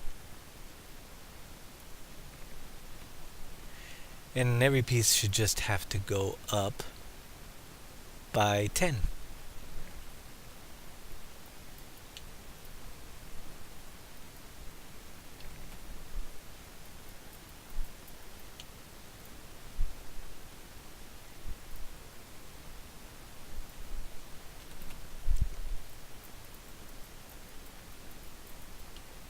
And is it going to be enough?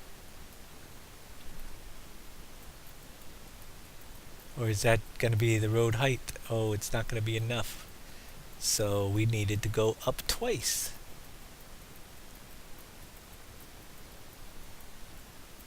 So instead of this piece here, readjust. We need to grab this piece here,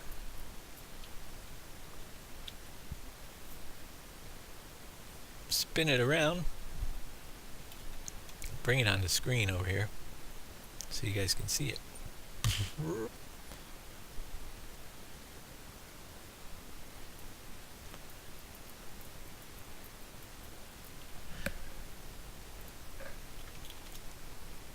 And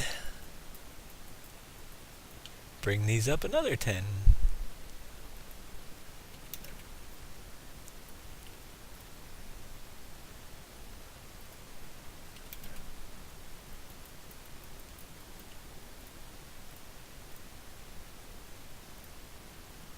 I like where they're heading, so I didn't want to change all these pieces out.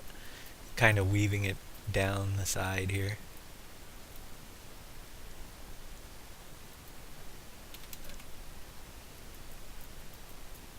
Then get my straight piece, which I have one way back here.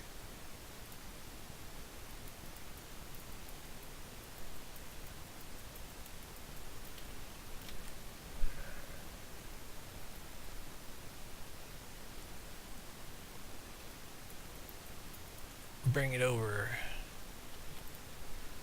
Let's see. Any other questions out there that I missed? Fixed the scale on my ramp. Didn't I? I fixed that a while ago. That's right. That's going back a little ways. But yeah, fixing that scale. You know it. You know what would happen if I forgot to do that. Right now it would be so out of whack when I got back to the beginning. Look at that. I think we are going to have another bridge issue. It's a tight one. We might have to go use an up piece right here as well. Oh well, let's go back in. Let's put the next piece in. Whoops. Where'd it go? Where did I send it? Oh, wrong direction. 1875. We gotta go to...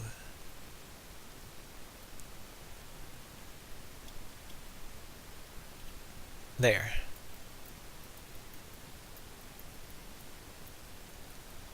Yeah, it's gonna... That might be too low as well. But it's hard to tell. It really is. Till we get the bridges and stuff in place.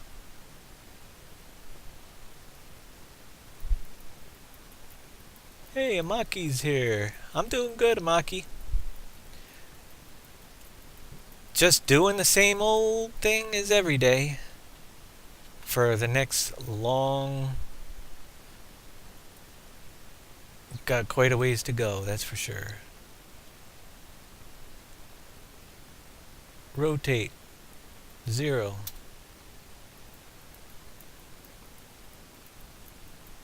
I'm just sliding it into place just to get an idea. I think it's way too low this time, but yeah, you'd have to be a mouse to squeeze through there.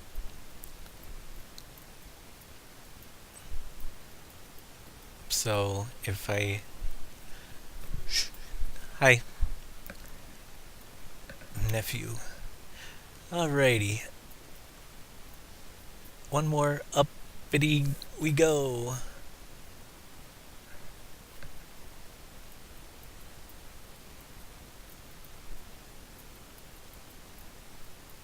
Oh my gosh, the mouse button stuff is...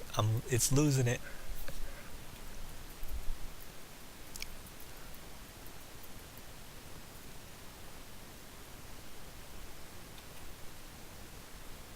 Alright, up to 111 height.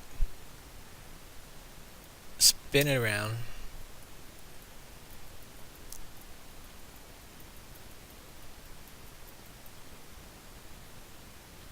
Actually,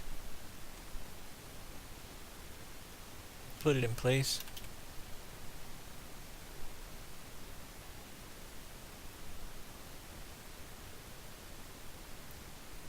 It's going to be interesting because we're pretty close to the road.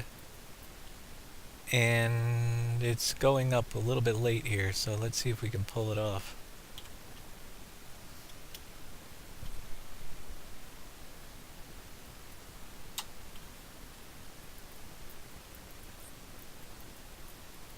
Because the bridge would literally have to slide this way.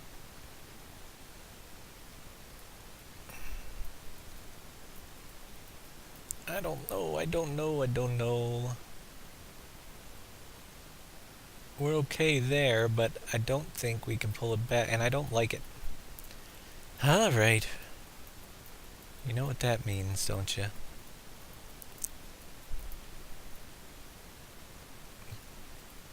Back it up. One more time. We can't use the big curvy piece, so the angle where it's coming in isn't going to be exactly where I want it, but it has to look good. So it's going to be a little bit further left.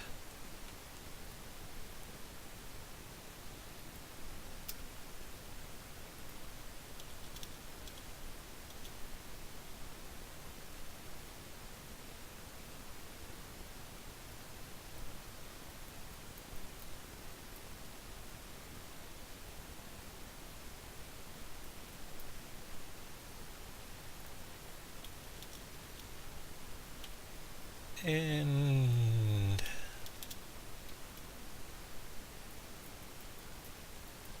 we need 2 of those because it's only half as long as the other piece. Is it 985 that we're going in, I think? Yes. So now it's way over there.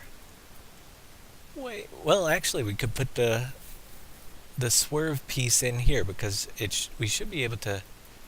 Let's see if we can get the bridge. Oh no, we need the up. Yeah, that's right. We got to still go up. So that ain't gonna work.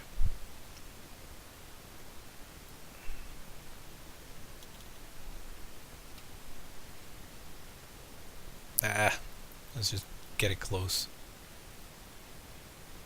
My math mind is not working right now. 1825, that works.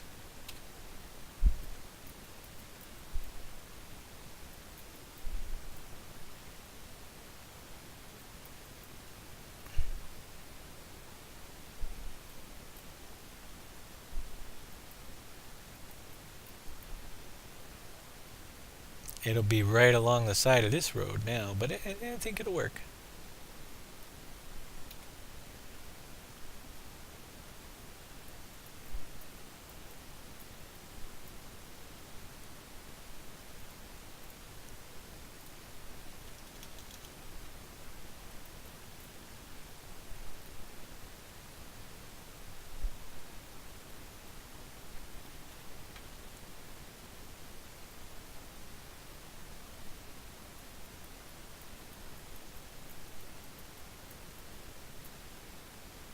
What did we do? What did I do?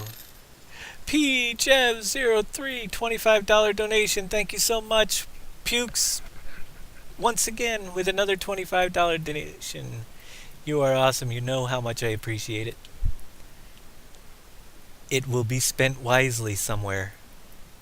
For sure. Alright, so what am I going to do here? I have to raise up this track. I need to split. Let's move this piece back. Here, and let's move this piece on the other side. That'll work. Then I'll have the straightaway I need to put the track where I want to. Thank you so much. You know, couldn't you have left the curve and just move up the piece earlier so it ended up this? You know, the curve is a 200-meter piece, and I needed to go uphill one, and that's the problem. This is an uphill piece, whereas the curve would have kept me on the same level. I would have needed to put, I guess I could have, because I might have been able to. I might have had the room. You know what? I don't know. I can't remember, but it's all crazy. That's all part of this mess. You lose your mind after a while. But I do know one thing. It's gonna be where I want it when it's done.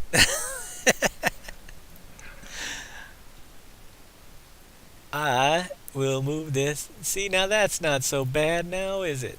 We've got the railroad. It's gonna be high enough to build up over the top of the road. Doesn't look like much right now, but it will, for sure, once we get it in place and we start doing the landscape around this area. And you got to remember, everything over here is going to be much higher. I don't even know what the level of this section is here, but we could actually, let's see what we got here. We have a level of 85. I bet you it's up to 105. It's a little bit lower than that. So 100 is pretty darn close to this level. It's a little bit. We're going to have to do all that leveling, but there's 100 on that side. And there's 100 on that side. So that's actually pretty close. So once we fill in all this and get this back here, and yeah, it's floating, but you got to remember, we have to build up to the track level, which we know is at 116. So it's going to start adding quite the interesting looking terrain piece just in this area. We'll work on where we're going to expand these out to. but you kind of get an idea of what's going to have to take place. We can slope away from these side. Whoops, there's my, wow, how did I end up way over there? That was a weird little jump. My mouse button sticking. We're over here. You'll kind of get an idea how it's going to have to look. It's when I do the two mouse buttons together that we get a little bit crazy. And we got that other road that runs right along the side. So we're going to have a nice cliff wall that this is going to be somewhat riding along for a short period over here in comparison to this level down here, which I'm just roughly doing right now, obviously. Bring it down a little bit to 98 so it's not covering my road. This is going to blend into that one. We're going to have to do some pretty cool looking stuff along this area because they're close together with a very big drop off. So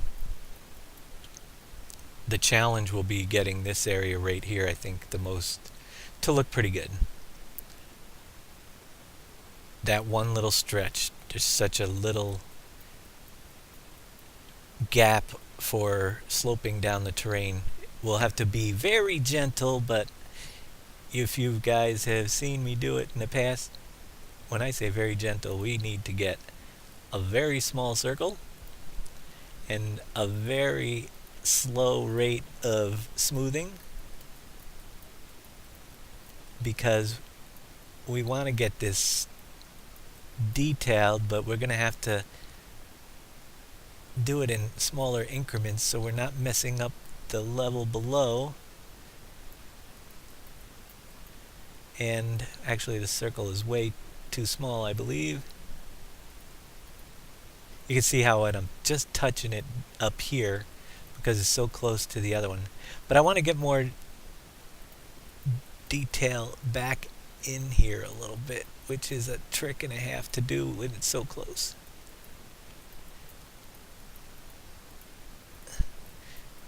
Definitely going to have like a huge rock wall built up over here.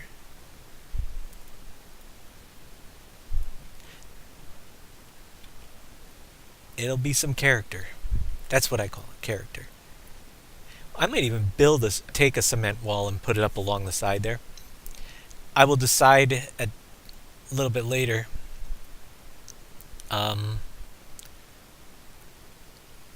If it looks right, basically. If it doesn't look right, I can build a cement barrier wall that might look more realistic, or a cobblestone or some type of wall. But if I can't get the terrain to look like a nice cliff edge here because of the small area, something will be built in here to make it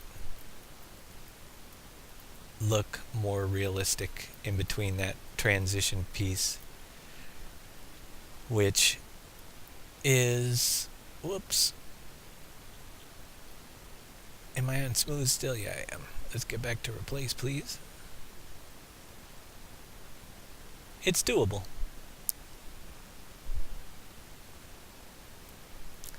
It'll be kind of cool. It'd be like a big city brick wall. I don't know how, see, when you go with a too steep of a vertical drop like that, the texture on the side of it actually looks pretty good this time around, but can look very fake. If it looks good, they did a pretty good job with the texture this time, then I have no problem with it building the wall up there. Of course, this is a very rough painting job, and what I really needed to do was go and do what I normally do when we get down there and set the slope limit so that I can't paint the ground beyond a certain point. There we go. So Yeah, it can be done. I think it'll look okay.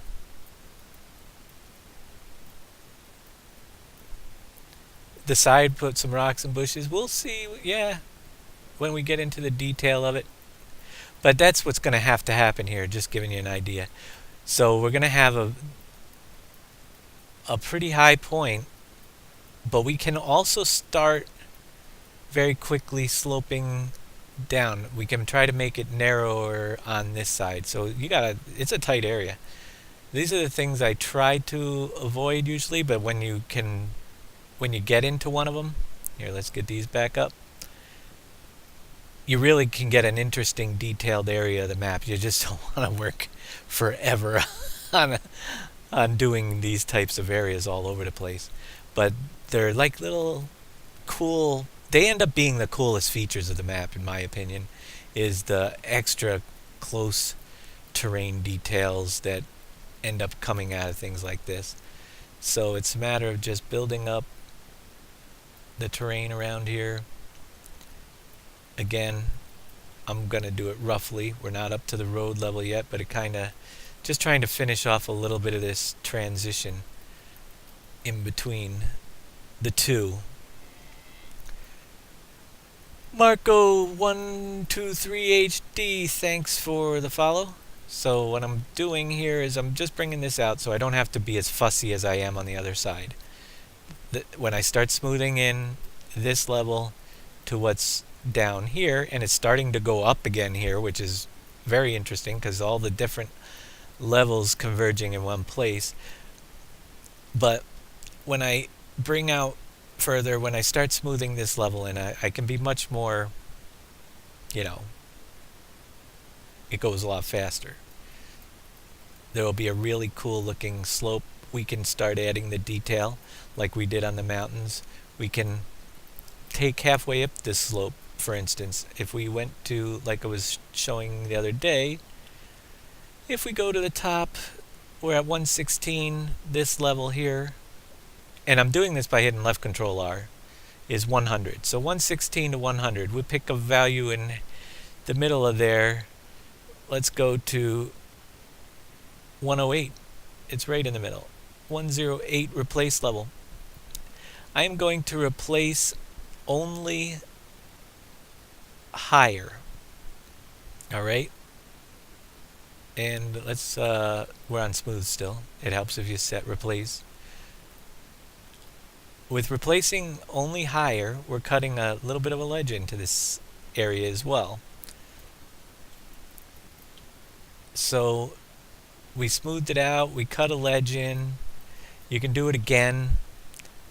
Let's go a little bit lower to 104. And we can do it a little bit down here. And then we go back and we'll just hit it again with the smooth tool. In areas, make it, you can blend a couple of layers together in a couple spots and just touch the smooth tool around there a little bit.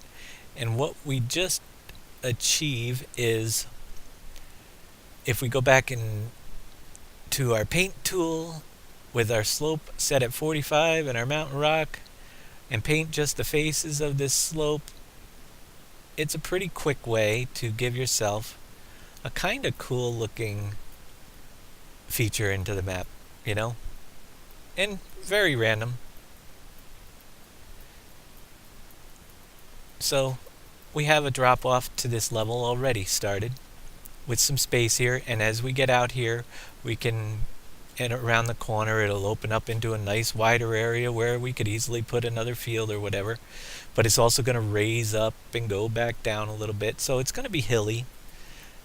But look at all the area I left on this map where we're going to just have dirt roads and stuff. There is so much area that's going to be on this map that utilizing these small, tight, little, tiny area in the overall aspect to have some cool detail and roads. We got one little terrain chunk here where we're converging, and we'll do the same thing on this, and you'll have this nice pass go through and open up with another country road with some more fields. It's going to look pretty darn awesome, I'm telling you. So that's how we will handle that whole situation. Now that I just got on a side tangent, we have to continue. And the road here, I'm going to try to keep a better eye on. This road is pretty level straight through. It has its ups and downs, but what I'm saying is overall, my gosh, my left mouse button is just not working anymore. Overall, it's close to the same level straight through here. It's not going way up or way going back down to the terrain. So for the most part, I'm going to keep extending my railroad. We'll drop it back down. We got to get down to that level roughly, and then we're just going to bring it back up. We got to cross one more road. Maybe we could get through for a bridge. I don't know what we'll do there, but we have to end up over here, so we do have to spin it back in. Actually, that's more important right now, is once we get around the corner. Come on, mouse button. Once we get it around the corner, this corner, we'll cut it in here and then run it down. So there'll be a pretty quick, sharp turn once we get another piece out this way. I think I'll drop it down here again. I like the different changes. You're going up a hill. On the other side, we'll head back down the hill. Whoops, 180. Do a 180. Go back down the hill on the other side of the little bridge that we'll have in there.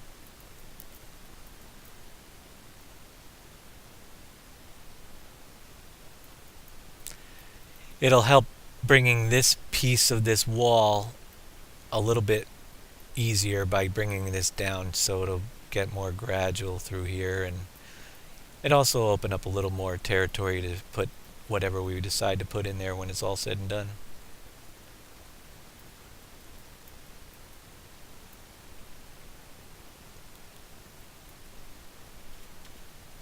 So from there, pretty good. I want to start, we're out past the corner. I'm going to bend it to the left up in that area. And the reason why I'm going to bend it is because we're going to have to bring the other train track all the way around from the outside. The other loose end that's way back here, so we have a loop. It's way back, and I'm not going to finish that today. I'll do that for tomorrow. We'll show you guys on Friday. But this track here is the other end of the loop. So this is going to come out here as much as I can. We do have to leave enough room for a border of some sort. So it'll be coming down through here, far enough away so we have room for fields on either side or whatever we do. And we're just going to keep that as much to the outside of the map as possible. And they're going to get pretty close to each other in this area. So at this point, I'm probably going to try to bring that one down in and cut it across somewhere over here. And they're going to have to meet up. I might even end up crossing it underneath the other railroad, which would be fine too. But we are going to have to make a loop here so that it can turn it around and go back. So I'm going to get this one side done up here for you guys today, and then we will work on that other part a little bit tomorrow. Maybe we'll get it done, who knows. But we'll be back here for sure on Friday, and hopefully this track will be built in its entirety without the spline on it. I know I won't have time to do all that. Definitely not. There's not enough hours between now and then if I started the spline now to finish it before then. But we'll be able to get into some more of the smoothing out of the terrain and getting a better feel for what the map's going to look like once these are in here. And then adding the details, figuring out where we want fields. So this is crucial. And once we get this really is where dirt roads are going to be as well. Oops, I didn't want to do that one yet. I want to turn it to the... I want to turn that one. Yeah, we can leave the straight in. But where the dirt roads will have to be will be based on where the fields we put in and stuff, and how we connect those together. And it'll all start landscape-wise coming together pretty quick but it's going to be the painting of the grass is always a pain in the butt. That's a with this size of a map and the detail that's going to be in it is going to be a week-long process probably in itself. Uh, Finishing up the mountainous details around the areas and getting all that stuff. Drawing new fields. It's a long ways away, but it's going to get there. And it to me, getting past this point, there are going to be some slowdowns for sure. But this is usually one of those slowdowns right here that takes just it's like one of those big hurdles to get over to get to the fun stuff again. Where the map starts looking more like a closer to what it's going to look like when it's finished. Let's put it that way. And then we're going to do those traffic splines on all the new roads that we have out here. Not all of them. The necessary loop, the big highway, will definitely have traffic all the way around the highway. And that alone, as you know by watching the train splines, is going to be quite the trick in itself. Another time-consuming. It's those types of things that are time-consuming but don't add a lot visually, but down the road add so much functionality that tend to be, to me, a little bit boring to do, because you're not seeing anything really. Yeah, okay, 26 hours to put a train spline in, and now the train goes where it has to, which is really awesome, but there wasn't a lot of excitement doing a 26-hour train spline, that's for sure. Is it possible to have a snowy part in the map like FS15 with the snow map? Oh yeah, we're going to have a mine here. Those types too, we're going to figure out where the mine is going to go based on, we'll look at the layout. We want to save some larger areas that are smoothly terrained for doing fields, obviously. We want to save some, maybe an area where we could dig down into the earth a little bit, one of the higher places where we can put. So really the way the terrain turns out is what's going to dictate where things go. Now, is it possible for the snowy part? Here is the thing with the snow. We could make a section look like snow on the map. It's not that difficult to make it look like snow. But usually the snow maps themselves take from a takeoff of the ski region simulator that Giants put out a long time ago. And whoa, that was a wrong value there. Where'd it go? I forgot a decimal point. And to make it so it actually snows on the same map with the Giants editor is pretty much impossible. You can make an entirely snow map, and what they do instead of, they make another foliage layer that's snow. I guess I'd have to think about that. If you have a full, and it grows just like all the time. It's like grass, but it's snow in the map. And you'd have to paint the terrain with that so the grass grows, and then you would be able to plow it. Just have to make a plow, and it would be literally, it's harvesting a field, but you're plowing the snow, taking the snow back off, and it would have to grow over a certain amount of time. The question is, with a grass texture in the map already, can you, it's like having, I'm sure it probably can be done. I don't think it's perfect for this map because it just, to me, kind of takes away from the setting a little bit. I want this map to be pretty cohesive. I mean, if I was winding up into a really high section off into a corner where I can do a snow-capped mountain, then yeah, I could see it happening. And it's been discussed with us several times in the past as well, if we wanted to do something like that. It's just two things. There is a lot of extra work and a lot of extra time to pull that off. And maybe in the future we will do it, but I just don't see it on the first map that we do of the year when all this new other stuff is ready to go in. And believe me, it's not on my high priority list. I think we could pull it off.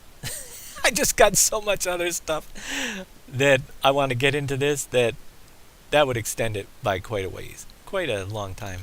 So I hope that answers your question. It could be done, I'm sure, now that I'm thinking about it. Because literally snow is like another fruit type on the field. And it's just like we did. It has to be done like grass so that it always comes back and it grows slow enough so over time the snow raises up and then you, instead of mowing, you'd be plowing it. So, and somebody out there said, I'm a really good map builder. This is going to have a lot of use of the train. Yeah, it's, well, thanks for the compliment about the really good map maker place. I so it's hard because anybody can do, I think, what I do to a point if they take the time that I put into it. That's the big thing. Am I a good map maker? I don't know everything. I have a lot of experience doing it, yeah. I take the compliment though, that's great. But I don't proclaim to know everything there is. There are a lot of people that know a lot more of the technical stuff. It's just that I've done this so many times that I know what I have to do to get the job done the way I want to do it. There's a lot of the technical stuff with the scripts and stuff, boy, I wish I had a handle on. And they're the setbacks that I literally wait on the modding community for a ton of stuff to help me continue the project. So I put pieces together. Just like building a railroad track, I will put the pieces together. I can't make a 3D model to save my life, but as we get new shelters and buildings, I look for the best things we can find and the best features and put them in and try to make the best map out of them. That's all I can do. Let's see, how are we going to get over there? Up and over. It's always safe to go up and over, you know. I like up and over. It's much easier usually than down and under.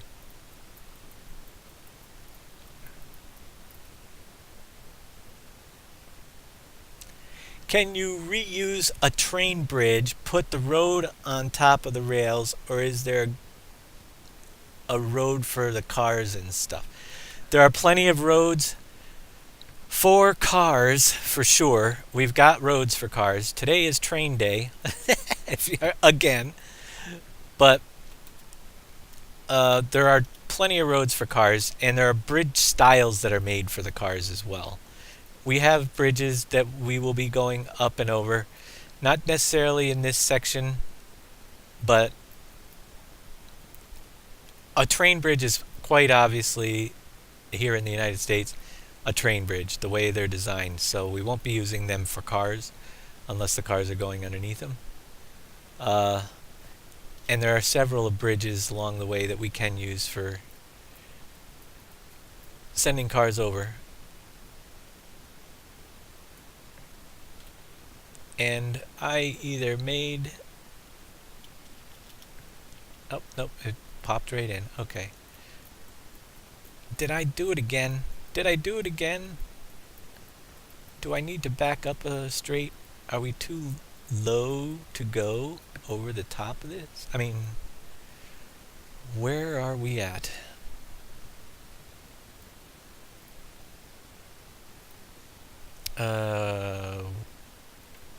Start in the middle, 100.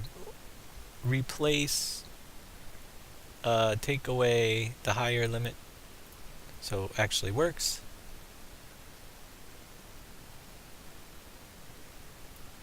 We'll bring it up to 10. A little bit higher, I think. Whoa! I think I missed a decimal point. Or I got too many ones.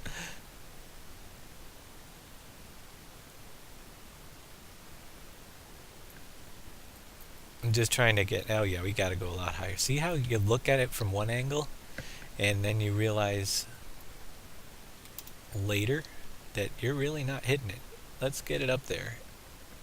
That is more like it. So we're at 110 on this road. If we come in at that height roughly, we're going to be a little bit low again. I think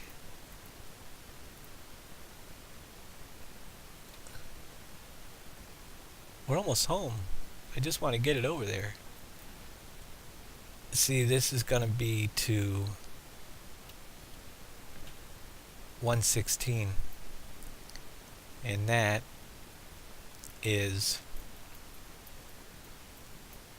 very, very small. So, at this point, let's drop this one out. Move this one back.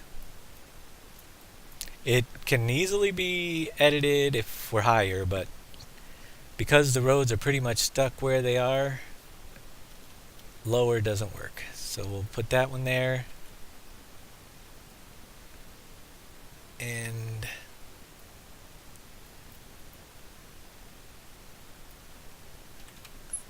bring this one over to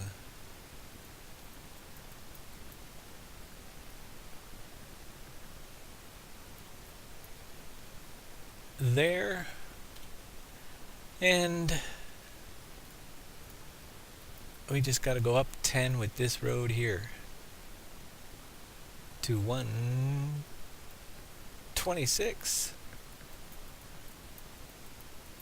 We have train bridges everywhere. I'm not saying that down the road when we're done with this we can't find maybe a couple different style, or maybe paint a couple of bridges a different color in different areas, but for now, until I know what kind of resources and how well the map runs with everything in it, we are going to stick to what's here as much as possible, because we got a lot of stuff to add. And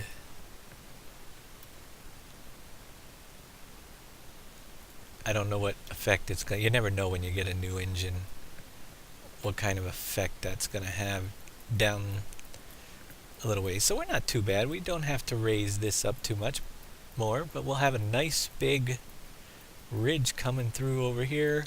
And it's pretty high up over here. So yeah, it's all going to work out just fine. Now we got to bring it in. Bring it home.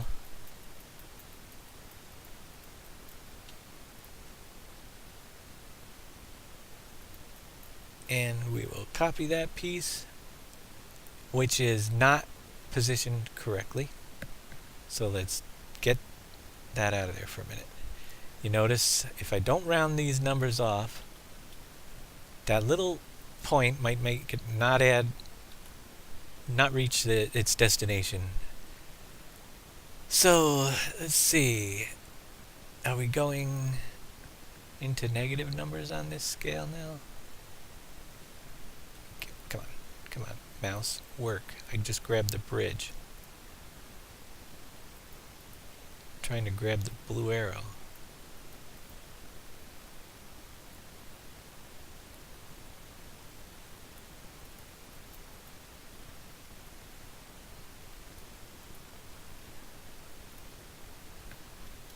Mine is 15.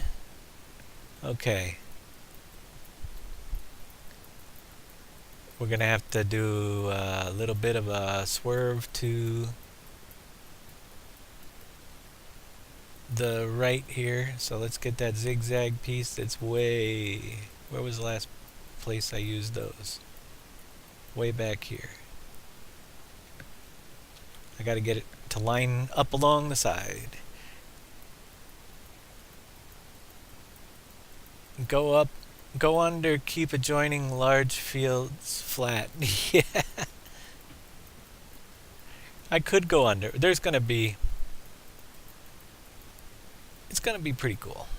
I'm going to bring this out pretty straight. Whoops. Did I just do that again? Let's undo what I just did. Alright.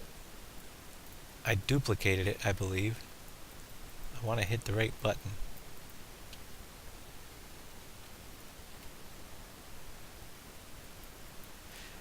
This will be relatively. Wait till you see it when it's done. I mean, we're pretty high over here. It's all pretty level through here. But we're going to just have to dip down one level, I think, to get back to the original level where the station's going to be over here. So another. There, I have been sticking with relatively mild increases and spacing them apart to where it's going to work really well. And somebody else has another question. Let's see. You got a question. Since that corner of the map is so high, I think it would be cool if the train ran through a logging section. The train is definitely going to run through a logging section. Once all the terrain is leveled and we know exactly what the sections look like a little better, it may not be high in the sense of what's around it. I mean, yes, it might be a high place on the map, and it might be good for a logging section, but we will look into that for sure. A nice place for the logging section, but I really have to take an overview with the map all leveled out because some places are going to be raised up, some are going to be lowered. I think we are right on track with bringing this track home. And yeah, a higher point would make sense to have a nice little mountainous section for logging, and we'll be looking at that. But to be honest with you, that's the lower side of the map. When you come to the mountains, normally, there are a couple of high sections, but right up here is one of the highest, back there in that corner, is the highest mountain in the map, much more so than the other side. So we'll judge it, and it really depends not only on what that area for logging, what we want for logging, but we take a look at all of the things that we want to put in, like the gravel pit. We want a relatively high area if we decide that, and I do want a place for gravel, sand, and those, whatever ones we decide to bring in this time, that we can dig down into the map a little bit, because I want to actually fill the area with scoopable material this time, if you remember me saying it. So it's taking into consideration all of the different pieces that are the main pieces. And then you start taking the smaller, less, let's see what this is going to look like real quick. The less space needy or the odder shaped places work much better for, say, building a sheep pen or something like that. I'm just going to get an idea of how, when we level this down, if there's enough space. Oh yeah, that'll be perfect for a station. We're coming into the station. So there are certain things that don't need certain size areas. They are filler type things, like a sheep pen. You want to have wide areas around. So we'll take advantage of the property pieces. A factory can be stuck in sometimes in certain places a lot easier than, depending on the shapes and sizes of the factories or whatever we're doing.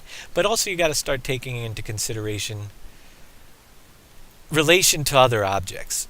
So it's a much more in-depth process than just let's stick a forest here, because if you stick a forest here, you don't want the forest cell point to be, well, maybe you do. It all depends. We're going to decide that later. I mean, I want this to be not a driving all over all the time map, but I don't want it to be as close.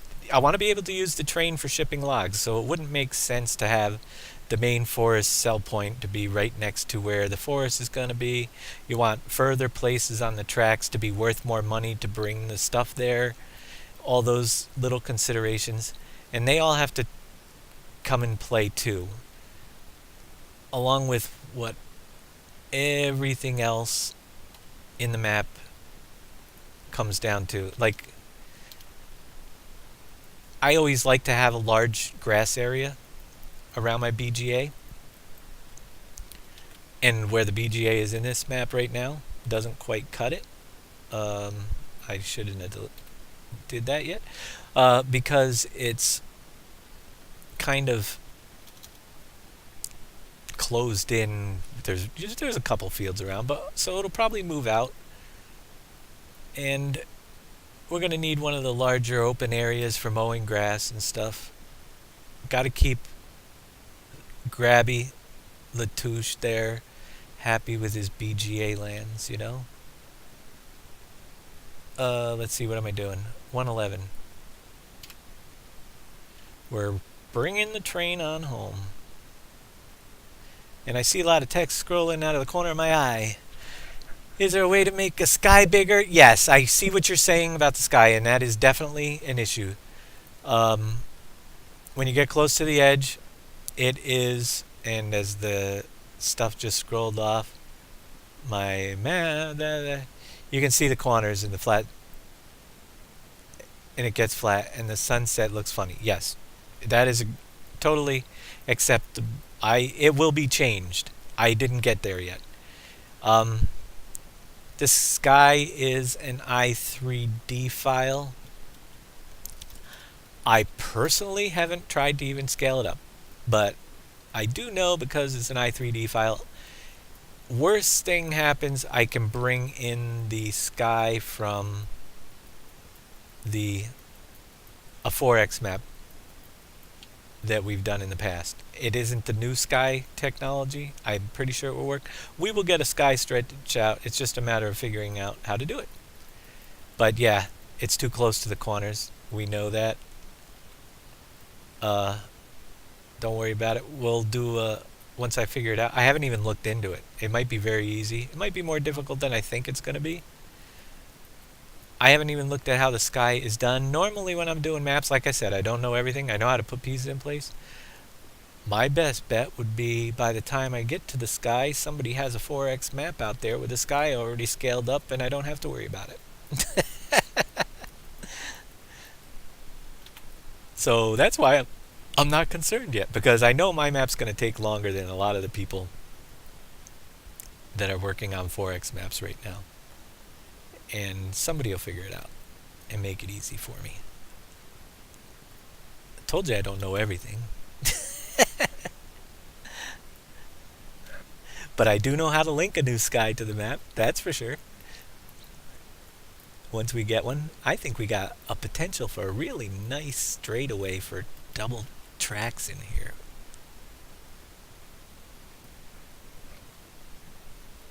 Running them along.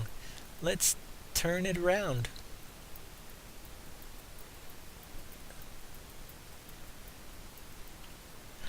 Funny thing about this whole process is when I come online at night and decide, okay, I'll stream for a little bit, I had no idea that I was going to be doing railroad tracks even. I just know it's one of those things that is crucial if I want to go to the next step on this outside to do it. But I could have jumped into another one of my curiosities is adding a second fruit type and seeing what happens with the whole shift in the menus, you know, because when we were in game, and we'll jump back in game before we close this out in a few minutes. Let's see, what am I doing? Rotating to 0, that'd be better. But there's no extra places for new fruit types on page 1, so I think a new page 2 is going to come back in, especially now that they don't let you define the colors for the fruit types, or at least I don't think they do. It's not in there as one of the user attributes this time around. So I'm interested to seeing how that works, so I'll be taking a look tonight or tomorrow, probably more likely tomorrow, at that multi-fruit script that I got the link for earlier.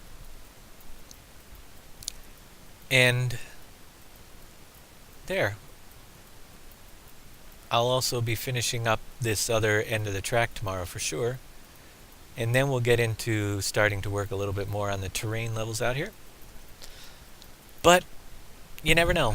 I've got so many little projects. I might jump on this second train spline, but I definitely want to get this done so we can start working this terrain out, because for broadcasting purposes, for you guys watching, once we start leveling everything and we'll get such a better feel for what the outside of this map and the whole map is going to look like, that's when it's really going to get a little bit exciting. So I do kind of try to base some of what I do on what's coming down the line. So anyhow, let's save up here because it's been a while and we don't want to lose everything. Maki's out there, KW's out there. Are you going to edit the main farm in the center? Yeah, I am. Excuse me while I take a drink. I'm definitely going to edit the main farm in the center and open it up somehow. I'm going to take a look, think about it. I've really been thinking a lot about how to do it. We did a little bit the other day, now that we're saved. And I do know, for instance, where's my main farm? And that's a piggy land. Over here, and I was just doing this as sort of an example, and this is a placeholder, so it doesn't even show up in the game right now. But I dug a little back into the hill. I'm thinking of maybe I'm going to look into this. The house I'd like to stay or be moved back a little bit up on the hill. But I might move the silo across the street. I haven't decided yet. There's also this grass area right here I'd like to expand back into and put one of the pull-through sheds back here is what I'm thinking of. You know, the ones that you can drive in from either end. Because, to be honest with you, this is where in my single player game, and I end up lining equipment all the way around back here. It's a nice area, it's far enough away from the field, but toward this end I have my seeders and everything all lined up, and a little bit over here, it's just way too small. So a nice big pull-through garage right in the middle here would be much more convenient for me than having this one here. And we can extend out that a little bit there, but I also want to gain some room across the street. And I might take the chicken coop and tuck it in along the side of this barn and pull everything back a little bit to open up more of the lot on this side as well. So, of course, doing that requires you to cut out the terrain for that big slope, but it all can be done in moving everything. So we'll definitely take a look at that. The train tracks is messed up at the end. Did I mess it up? What did I do? It's not done yet.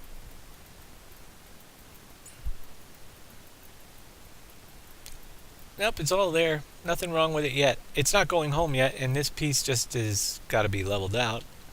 But it's coming through right where it has to.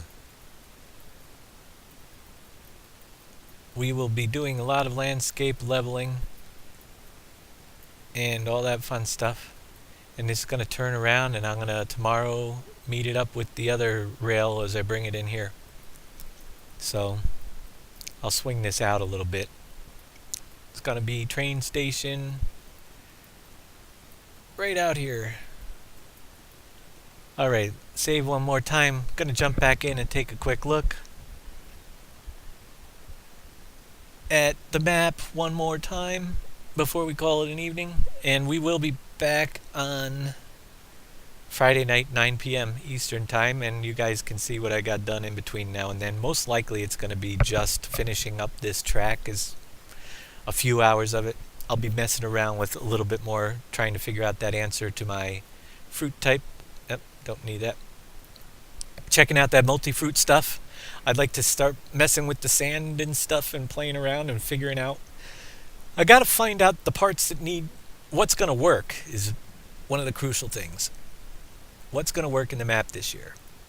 And we got several ideas. So that's why I kind of break off from doing little things and I start little tasks. And I'd never finish them right now, but I need to know if my ideas for the gravel pit are going to work. Is there a replay you can watch on this Twitch channel? It will be up there,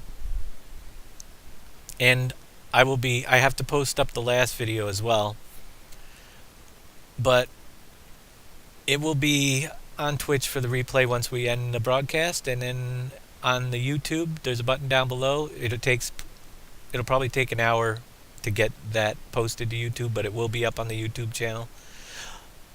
When I'm done, I'll send those up there. So let's see where we were working. We are way out the other side, and I'm going to swing around this way. Whoops, wipe out. Yep, go a little too fast for my highway. And look, traffic's light this time of day.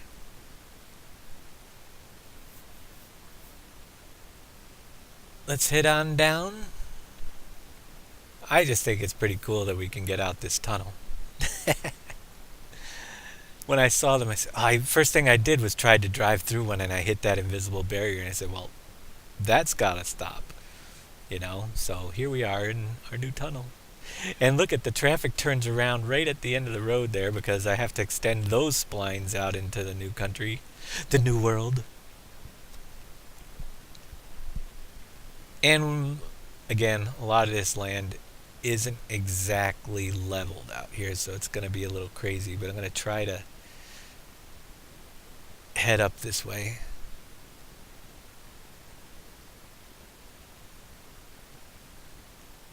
And we'll start leveling all this stuff out.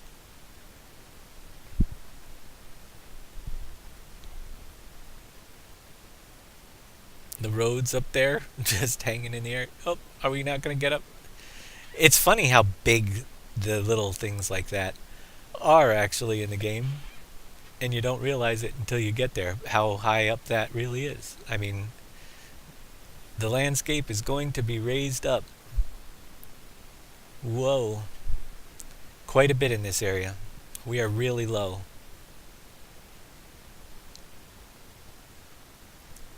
And there's the other bridge way up there. I don't know if I could get up there till we build it up. Coming soon. Filling in all the areas. A lot of it's very easy to level once we get in there, because wherever I put flat tracks, it's easy to level. We have the bridge up there. Yeah, this is going to go way up. But the whole area is going up, so it might not even seem like you're really going uphill when we're done, It'll be interesting to see how it all turns out for sure. I'm going to try to get back up to... And it's a rollover. We have water. I thought about bringing some water over here. We haven't brought any water to the outside of the map yet. It's a little trickier. May do it. So it comes around and I wonder if I could ride the rail. What do you think? Can I make it across on the railroad track? Because there's no way I'm getting up there without staying on the railroad. Come on, get straight. I might need the keyboard for this one. WAS. Ooh, I just hit the D. I can't drive with the keyboard anymore. I guess I lost my truck. That isn't gonna work. Guess we'll wait until we level the landscape and see it next time. Because there's a lot of work to be done over here, as you can see. When you're in that editor, though, isn't it funny? I mean, yeah, you add 10, you add 10. It really doesn't look like you're that high up. But our station will come in, and then, oh yeah. Where does it meet up? I mean, this is pretty big. I mean, look at the size. When you're in here, just take a look. It doesn't seem like a lot, but look at the size of the flat area that can be in here and the size of the fields that we'll be able to bring in. It's some pretty big, wide open areas still yet.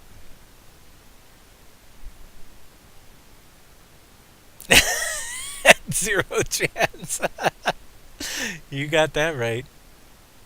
So we start to see a little bit of the backside of the mountains, and we'll have more mountains and stuff in here with detail as well. But yeah, Lots of terrain work to do. So thanks for watching tonight, guys. I'm going to get out here. What is it? 8, 9, 10, 11 o'clock. Yeah, we did another 3-hour show. That's about well, close to 3. We'll be back Friday night, 9 p.m. Catch up on what I'm doing in between and pick up where we left off on one of the other things that have to be done. Thanks for watching, guys. Have a great night. And again, thanks to all the new followers and PJev03 Pukes, as I guess is how we pronounce it, for his $25 donation, which is awesome. Thank you so much.